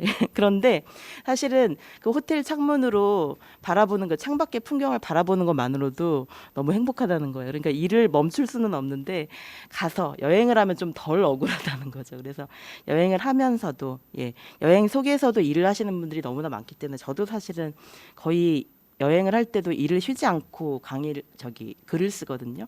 연재가 많기 때문에. 그러다 보니까 우리가 일을 하면서도 여행을 하는 방법은 무엇일까? 또 여행 속에서도 일을 계속 할 수 있는 그런 방법을 계속 찾는 분들이 많아지다 보니까 이제 점점 더 여행과 일상의 경계가 무너지고 스마트폰의 대중화도 굉장히 큰 역할을 한 것 같아요. 예전에는 스마트폰이 없었을 때는, 그리고 데이터 통신료가 너무 비쌌을 때는 전화 좀 하지 마. 전화하면 전화비 많이 나온다고 했지만 지금은 다 되잖아요. 예, 그러니까 훨씬 싸졌기 때문에 이제 사람들이 어떻게 보면 여행 가서도 쉴 수가 없게 된 그런 안 좋은 점도 있는 것 같아요. 계속 한국에서 연락이 오니까 결국에는 또 한국의 인간관계 속에서 계속 있게 되는 카카오톡이나 이런 것들 때문에 네. 그래서 점점 여행과 일상의 경계는 무너지지 않을까 그런 생각이 듭니다. 네, 우리 김명철 선생님.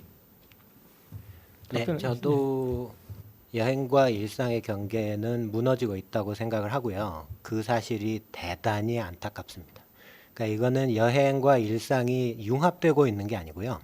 우리가 여행을 잃어가고 있는 거라고 생각해요.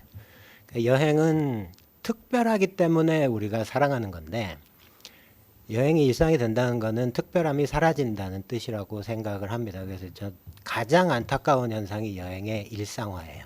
네, 그렇게 생각을 하고요. 그리고 방금 그 SNS 이야기, 그 다음에 여행 가서 일하는 이야기 이런 것도 잘 해주셨는데 도저히 탈출할 수가 없어요. 그리고 회사에서는 요새 이제 그 출장이라는 행위를 굉장히 그 자기들이 광의적으로 해석을 해가지고 가서 일도 하고 관광도 해라는 의미를 담아서 휴가 겸 해서 보냅니다. 그리고 가서도 그 상사들이랑 연결이 돼 있고요. SNS로. 어떻게 하면 이걸 빠져나가서 일상과 다른 여행을 할 수 있느냐라는 걸 오히려 걱정해야 돼. 그런 시기. 우리가 특별해서 사랑했던 그런 나 자신을 새로운 사람으로 만들어주는 여행을 어떻게 되찾을 거냐. 이거를 고민해야 되는 시기라고 생각을 합니다. 그 방법은 제가 아직은 잘 모르겠습니다. 네, 이상입니다. 네. 실은 제가 어제 연차였는데 거의 회사에서 일하는 것처럼 일을 했어요. 그게 우리의 현실이기도 한 것 같아요. 우리 김명철 선생님 말씀 정말 공감이 됩니다. 우리 두 가지 질문에 대해서 주제 토론 나눠봤습니다. 다음으로 사전 질문을 저희가 좀 받았습니다. 그래서 적합한 패널에게 저희가 지금 질문을 드리고자 해요. 먼저 정여울 작가님께 드리고자 합니다. 강진현님께서 이런 질문을 해오셨어요. 여행에서 얻은 지식이나 통찰을 우리의 성장, 삶에 적용시키기 위해 어떤 방법을 취해볼 수 있을까요? 이 정말 궁금한 이야기이기도 합니다. 그 다음 질문도 연관이 있어서 저희가 같이 질문 드리고자 합니다. 조은별님께서 좋은 여행이 끝난 후 여행을 정리하는 방법이 있다면 알려주세요. 두 분이 이렇게 질문해 오셨습니다. 우리 정 작가님 최적의 답변자인 것 같습니다.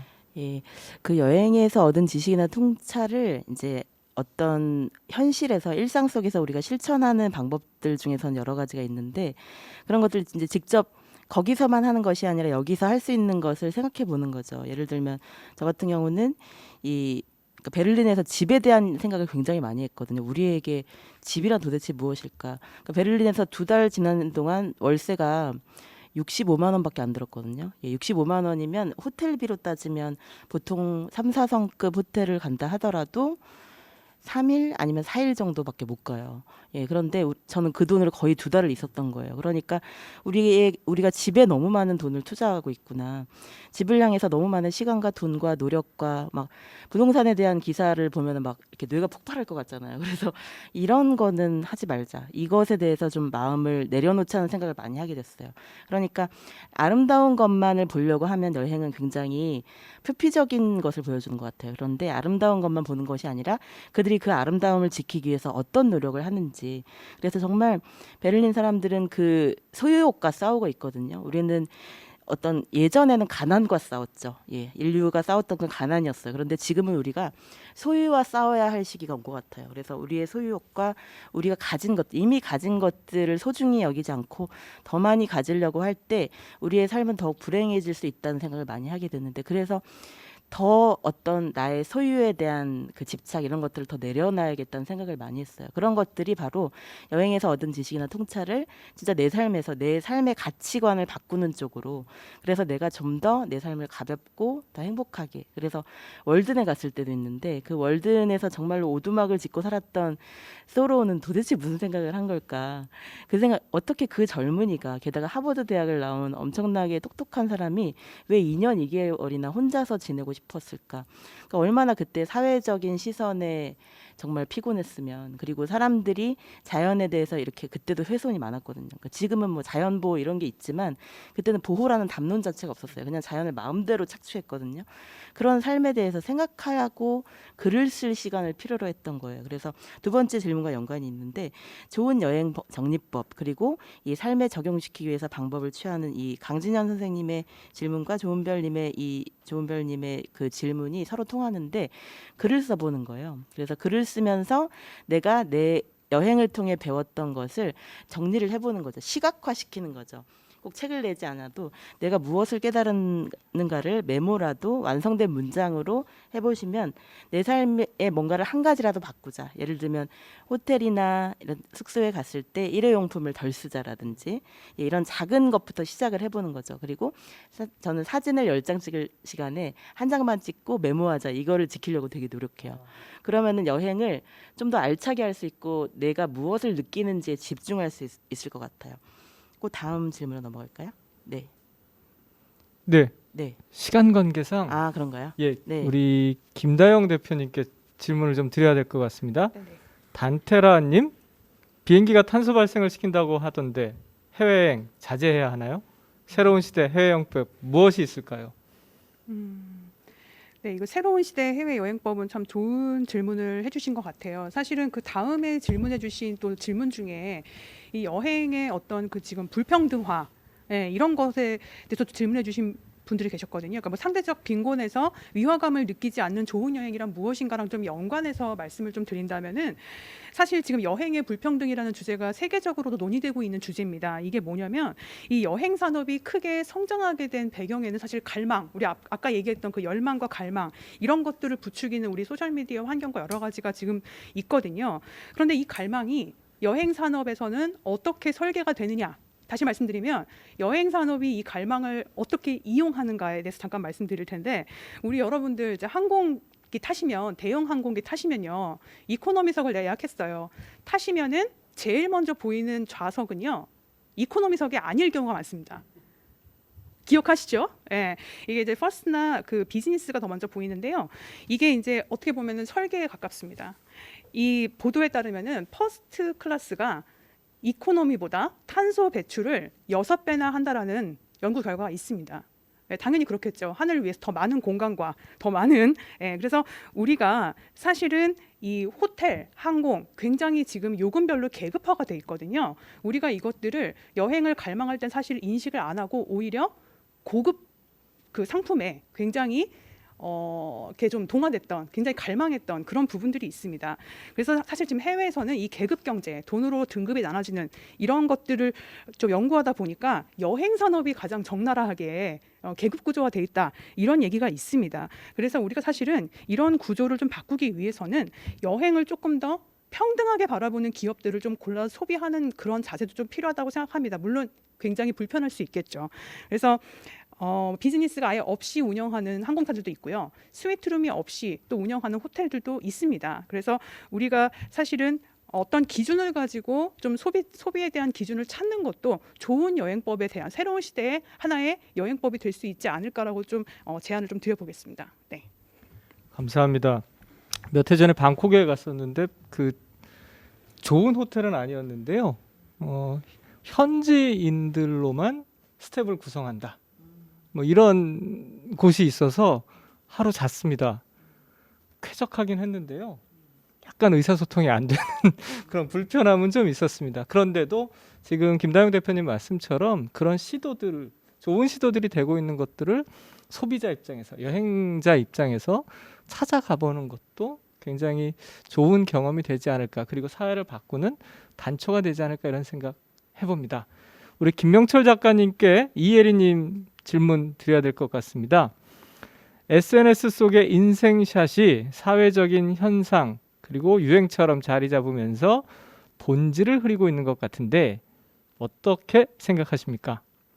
질문 드려보겠습니다. 네, 제가 아까 발표 때도 드렸다시피 여행은 원래 과시하는 거긴 합니다. 근데 결국은 뭘 과시할 것이냐가 문제가 된다고 말씀드렸죠. 그래서 우리가 SNS 인생샷을 생각을 할 때도 그걸 생각해 보시면 돼요. 이 인생샷이 뭘 과시하고 있는 건지, 내가 이 인생샷을 찍어서 사람들한테 지금 보여주고 있는데 이 인생샷에 내 무슨 인생이 들어가 있는 건지 그거를 생각을 좀 해보셔야 돼요. 그러니까 인생샷이라고 하면 뭐 배경이 굉장히 멋져야 된다고 생각을 하시는데 에펠탑에 가서 에펠탑이 멋지게 나온 사진을 찍으시면요, 그 사진이 과시하는 내용은 에펠탑이에요. 그러니까 여러분이 아니라는 거죠. 여행한 사람이 아니라 여러분이 멋진 관광지에서 사진을 찍어서 실시간으로 아무리 올려도 그게 여러분을 과시하지 못해요. 관광지를 과시하게 돼요. 그러니까 여러분이 그런 식으로 이게 실제로 그 인생샷 찍으시는 거는 괜찮아요. 괜찮은데 그 속에 무슨 내용을 담으실지 생각을 좀 더 해보시고 하시면 스스로를 과시하시는데 더 도움이 될 것 같다. 그리고 그거는 원래 여행의 굉장히 긍정적인 의미 중에 하나이기 때문에 그건 부끄러워하지 마시고, 대신에 여러분이 관광지를 과시하고 있는 건 아닌지, 만약에 그랬다면 그건 부끄러워하셔야 마땅하다라는 그런 이야기를 드리고 싶습니다. 네. 감사합니다. 여행은 참 많은 차원의 이야기들이 녹아 있는 것 같습니다. 그런 점에서 오늘 이 시간 굉장히 저는 의미 있었다 생각이 들고요. 그럼에도 불구하고 저희가 이 짧은 시간에 여행의 의미, 위의를 어떻게 다 말로 설명할 수 있겠습니까? 그럼에도 불구하고 아직 못다한 말씀은 좀 있으실 것 같아요. 한마디씩만 좀 여쭤보겠습니다. 정 작가님. 네. 어떤 자기를 발견한 여행이라는 게 생각보다 어려워요. 그러니까 저도 몇 년 동안 여행을 하는 동안에는 내가 왜 이렇게 여행을 하고 싶어 하는지, 왜 여행에 미쳐 있는지 잘 몰랐어요. 그래서 때로는 이런 적도 있어요. 여행을 막 열심히 하다가 너무 이제 아름다운 것들, 위대한 것들을 찾아다니다가 지쳐버리는 거예요. 그래서 하루는 박물관에서 그림을 하루 종일 보다가 갑자기 막 눈물이 나오는데 그 눈물이 아름다움에 대한 감동의 눈물이 아니라 너무 지치고 힘들고 내가 왜 이렇게 이 여행을 통해서 뭔가를 성취하려고 하는 어떤 갈망이 있는데 그게 뭘까? 그게 어떤 결핍이었던 것 같아요. 나에게는 너무 많은 것들이 부족하고 그 부족함을 채우기 위해서 여행을 한다는 생각 때문에 너무 괴로웠던 거예요. 그래서 이제는 이렇게 결핍을 너무 채우려고 하는 막 갈급한 너무 목마른 그런 여행은 좀 그만해야 되겠다. 조금씩 즐기는 여행도 해보고, 사람들과 소통하는 여행도 해보고, 그리고 왜 우리들끼리 많이 가면, 여행자들끼리 많이 가면 우리들끼리 놀게 되지 현지인과 말하기가 좀 어렵잖아요. 그래서 혼자 떠나라는 거예요. 혼자 떠나면 어쩔 수 없이 묻게 되거든요. 묻게 되고 얘기하다 보면 현지에서 친구도 사귀고 이렇게 할 수가 있어요. 그래서 혼자 떠나는 여행이 자기 발견은 훨씬 좋고 내가 몰랐던 나의 또 다른 모습을 발견할 수 있게 되는 것 같아요. 저 같은 경우는 나는 조직이 없어도 괜찮구나. 나는 혼자만으로도 굉장히 잘 살 수 있는 존재였는데 사람들 속에 있으면 굉장히 작아지고 주눅들고 이런 성향이 있더라고요. 그래서 다른 사람에게 맞춰주고 싶어하는 그게 사람들 곁에서 그런데 혼자 있으면 굉장히 자유롭고 독립적인 인간이라는 것을 여행을 통해서 알게 된 것 같아요. 그래서 여러분들이 좀 더 자기 자신을 사랑하고 발견하고 더 소중히 여기는 그런 여행을 하셨으면 좋겠습니다. 어디라도 좋으니까요. 그래서 어떤 장소인가가 중요하다기보다는 내가 그 속에서 무엇을 느끼고 경험하고 그렇게 해서 새로운 나로 조금씩 태어나는 그런 여행을 해보셨으면 좋겠습니다. 네, 감사합니다. 우리 실시간 댓글창에 주창원님께서 이런 질문하셨어요. 역시나 지금 상황인 만큼 코로나 위기 속 우리가 취해야 할 올바른 자아 실현의 여행은 무엇인가요? 우리 김다영 대표님께 질문을 좀 드려보고자 합니다. 너무 어려운 질문을 저한테 이게 참 제가 답변을 해야 될지 모르겠는데, 근데 저는 이제 한 가지만 말씀드리면은 사실 자아실현은 조금 너무 거창한 것 같아요. 자아실현은 뭐 커리어, 뭐 진로로 볼 수도 있고 뭐 인생의 자아실현을 볼 수도 있는데, 저는 조금 여행의 본질적인 측면에서 말씀드린다면은 여러분이 현재 하고 계신 여행도 굉장히 지금은 어떻게 보면 좀 여행의 본질에 더 가까워지는 것 같아요. 저는 코로나 이후에 오히려 우리 주변을 여행하게 되고 로컬 소비를 하게 되고 또 생태 관광, 제가 사실 이 행사 전에 여러분들께서 주신 사전 질문을 다 받아서 봤는데 생태나 로컬 에코 소비 이런 거에 대한 질문을 되게 많이 주셨어요. 사실은 이게 너무 바람직하다고 생각하는 게 뭐냐면은 코로나 이전에는 저한테 그런 질문을 하시는 분들도 없었고 제가 그런 여행들을 소개할 그런 타임도 없었고, 사실은 여행자들의 관심 자체가 그렇게 옮겨가고 좀 더 건강하고 친환경적인 여행을 찾으려고 하는 것 자체가 굉장히 저는 바람직한 방향이라고 보고, 이게 코로나가 끝나고 난 다음에도 우리가 좀 더 자연과 가까운 생태와 가까운 여행들, 조금 아쉬운 점이 있다면은 이런 것들을 사실 지금 정책적으로 어떻게 보면은 좀 지원할 수 있는, 예를 들면 생태 관광이나 로컬 관광에 관심을 갖는 분들은 많아졌거든요. 근데 이거를 모아가지고 통합적으로 뭔가 정보를 제공해 준다거나 예약할 수 있는 그런 서비스들이 아직 없어요. 그러다 보니까 어떻게 보면 조금 우리가 불편함을 감수하면서 좀 손품을 팔아야 되는 부분들이 있는 것이죠.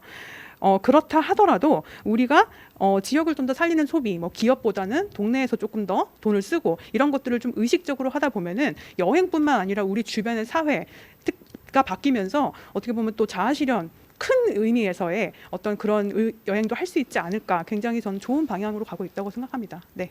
감사합니다. 혹시 김명철 선생님 여기에 짧게 코멘트 덧붙여 주실 수 있으시죠? 예. 코로나 위기 속에서 결국 여행자는 이런 질문을 받는다고 생각합니다. 여행자라는 게 바이러스 숙주, 전파자라는 거 외에 너네가 세상에 기여하는 바가 뭐냐? 라는 질문을 받는다고 생각해요. 그래서 우리가 바이러스 전파자라는 오명을 벗어날 수 있을 정도의 어떤 가치를 내보여야 되고 거기에 대해서 고민해 봐야 될 때라고 생각하는데, 그건 우리가 다 고민을 해봐야 된다고 생각합니다. 이를테면 아까 그 사회자 선생님께서도 그 미얀마 다녀오신 이야기를 하셨는데, 그래서 그 여행자가 갖는 중요한 의미 중에 하나는 여행지하고의 정서적인 연결을 형성하는 거예요. 그래서 그 여행지가 결국은 잘 되도록 그 곁에서 마음으로 지켜주고 그 다음에 목소리를 내주는 역할을 하는 게 여행의 중요한 역할입니다. 그래서 오늘날 또 이렇게 미얀마에서 이 군부 독재의 대규모 반동과 그 다음에 만행이 이어지고 있는 상황에서 여행자들이 또 그런 측면에서 자기들의 어떤 미얀마를 사랑한 사람들은 미얀마를 여행지로서 사랑한 어떤 이 값 또는 빚을 좀 청산을 해야 되지 않나라는 그런 생각도 해보게 됩니다. 네. 감사합니다. 저희가 세 분의 연사님을 모시면서 여러 가지 요청을 좀 드렸었는데요. 그 중에 하나가 추천 도서, 여행과 관련한 추천 도서를 한 권, 두 권 정도 추천해 주십사 하는 것이었습니다. 간략하게 부탁을 드리고자 합니다. 먼저 정여울 작가님 이야기를 좀 듣겠습니다. 예, 길 잃기 안내서라는 리베카 솔릿의 책인데요. 우리는 어떤 목적을 찾기 위해서 여행을 가지만 사실은 길을 잃었을 때 더 새로운 것을 발견할 수 있거든요. 그래서 세렌디피티라고 하잖아요. 그 세렌디피티는 우연한 발견이고 내가 생각하지도 않았던 기쁨을 내가 기획하지 않은 어떤 목표가 아니었던 의외의 장소에서 발견하는 것을 말하는데, 그러니까 길을 잃어도 좋다는 거예요. 내가 진정으로 찾는 그 무언가를 발견할 수 있다면 길은 잃어도 괜찮다. 길을 잃을수록 우리는 더 새로운 것을 만날 수 있는 자유가 생기게 되니까요. 그리고 또 아까 그 자기 발견의 여행 질문하시고 나서 제가 생각난 게 있는데, 우리가 너무 자기만 발견해서 또 문제인 것 같아요. 타인을 발견하는 여행이 돼야 될 것 같거든요. 그래서 제가 제 여행이 좋았던 이유는 그냥 에고에만 휩싸여 있던 저를 뭔가 진정한 내면의 자기, 셀프를 찾을 수 있는 그런 길로 이끌어줬기 때문인데, 그것은 아름다운 타인들의 힘이었어요. 아름답게 살아가는 사람들을 봤기 때문이고, 예를 들면 요새 다크 투어리즘이라는 말들 많이 하잖아요. 사실 그 명칭은 안 좋아하는데, 아름답고 멋진 장소에만 가는 것이 아니라 정말 슬픈 사건이 일어났던 곳들, 예를 들어 뭐 그 홀로코스트가 일어났던 장소일 수도 있고 수용소 같은 곳들일 수도 있고 제주도 사실 아름다운 곳들이 많지만 그 아름다운 곳들이 대부분 4.3 사건에서 정말 중요하다기보다 뭐 정말 끔찍한 학살이 일어났던 곳들도 많거든요. 그래서 우리의 역사와 우리가 알지 못했지만 사실 뭔가 은폐되어 있고 이런 것들의 역사와 의미를 찾는 여행들을 하셨으면 좋겠어요. 이거는 가족이랑 함께 갔을 때 더 많은 교육적인 효과가 있을 수 있거든요. 그래서 공부하는 여행, 역사의 의미를 탐구하는 여행도 하셨으면 좋겠고 또 요새는 유치라는 말을 되게 많이 쓰는데 어떻게든 지역에서 어떤 어트랙션을 유치해가지고 뭔가 매력적인 장소를 유치해서 그 지역의 관광 수입을 올리려고 하는 그런 움직임들이 많잖아요. 저는 근데 이런 걸 약간 역이용할 필요도 있다고 생각해요. 그래서 지역들이 어떤 한 장소만 독점하는 것이 아니라 많은 사람들이 그 지역의 어트랙션을 그 매력적인 장소들을 활용할 수 있도록 국가도 할 일이 있다고 생각하는데요. 예를 들면 지금 사실 저는 이건희 컬렉션의 얘기를 듣고 너무 충격을 받았어요. 한국에서는 고흐를 볼 수가 없어서 모네를 볼 수가 없어서 제가 그렇게 박물관을 다니면서 그렇게 많은 시간과 돈을 써서 미술관에 갔던 것인데 한국에 그렇게 많은 작품들을 돈 많은 사람들이 갖고 있었다는 것에 대해서 엄청난 충격을 받은 거예요. 그래서 이건희 컬렉션을 한 장소에만 유치하는 것이 아니라 저는 전국에 나눠서 가졌으면 좋겠어요. 그래서 사람들이 이 수많은 미술 작품을 관람함으로써 감상함으로써 전국을 여행할 수 있도록 모든 장소에 거의 평등하게 제주도에도 주고 전라도에도 주고 다 그렇게 모든 곳에 그 그림을 좀 평등하게 유치해서 이제 그 그림을 보는 것만으로도 그림을 한 작품씩 보는 것만으로도 한국의 멋진 일주가 전국 일주가 가능하도록 그렇게 하면 어떨까 그 생각도 했거든요. 그래서 많은 정책 입안자들의 도움이 필요하고요. 우리가 여행을 나가는 것뿐만이 아니라 바로 우리가 살고 있는 이 대한민국을 아름다운 여행의 장소로 만들 절실한 필요도 지금 더 많이 느끼게 된 것 같습니다. 감사합니다. 네. 리베카 솔릿의 책은 거의 모든 책을 읽으셔도 후회하지 않으실 맞아요. 것 같습니다. 우리 네. 김다영 대표님 책 추천해 주시죠. 네네, 저는 에어비앤비 브랜드 경험을 디자인하다라고 해서 조금 어떻게 보면 좀 딱딱할 수 있는 제목인데 사실은 제가 그 작년에 여행의 미래라는 책을 쓰게 된 이유가 뭐냐면은 사실 지금 형성돼 있는 이 관광이라는 좁은 관점에서 이미 여행자들은 다른 스테이지로 이미 넘어가 있거든요. 그게 여행 이제 경험 쪽인데 에어비앤비가 현재 힐튼 호텔보다도 시가총액이 높은 전 세계 5억 명이 이용하는 이 플랫폼으로 성장하게 된 비결은 이 여행 플랫폼이 아니라 사람들과의 연결을 촉진해줬다는 거에 핵심이 있거든요. 그래서 이 책을 한번 읽어보시면 이 책이 사실 여행서적으로 분류되지 않고 있기 때문에 많은 분들이 좀 놓치셨을 수도 있을 책이어서 제가 좀 선정을 했는데 왜냐하면 이제 외서기도 하고요. 그래서 이 책을 읽어보시면은 이 여행 산업이라는 게 전통적인 관광업에서 기술 기반의 산업으로 이미 넘어왔는데 이제 문제는 뭐냐면 기술이 앞서오는 게 아니라 플랫폼이 사람들의 경험을 설계를 해줘요. 그래서 더 좋은 여행을 할 수 있도록 도와주는데 그 장치가 무엇인지에 대한 얘기가 이 책에 나와 있습니다. 그래서 어떻게 보면은 책을 읽으시면서 관계 종사자분들도 물론 도움이 되실 수 있지만은 여행이 변하긴 변했는데 어떻게 변했는지 좀 뭉뚱그려서 이해하고 있다라고 생각하시면은 이 책이 조금 이해하시는데 더 큰 도움이 될 수 있을 거라고 생각합니다. 네. 감사합니다. 우리 김명철 선생님 추천해 주시죠. 네, 저는 아까 그 발표 때 말씀드렸기 때문에 그래도 해야 되나요?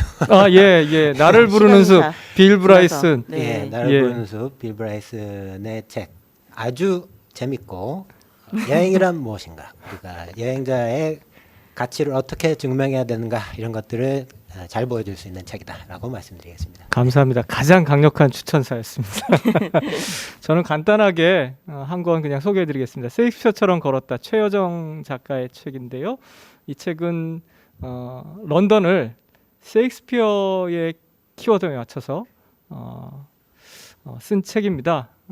이렇게 추천드리고 싶습니다. 런던은 셰익스피어처럼 걸었다와 함께 이렇게 말씀드리면 될 것 같습니다.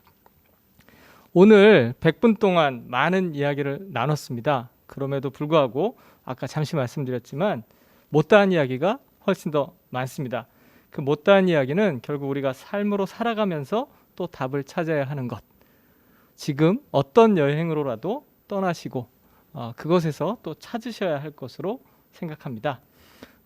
정여울 작가님, 김다영 대표님, 김명철 선생님 세 분 모시고 지금 우리의 여행, 좋은 여행이란 무엇인가에 대해서 말씀 나눴습니다.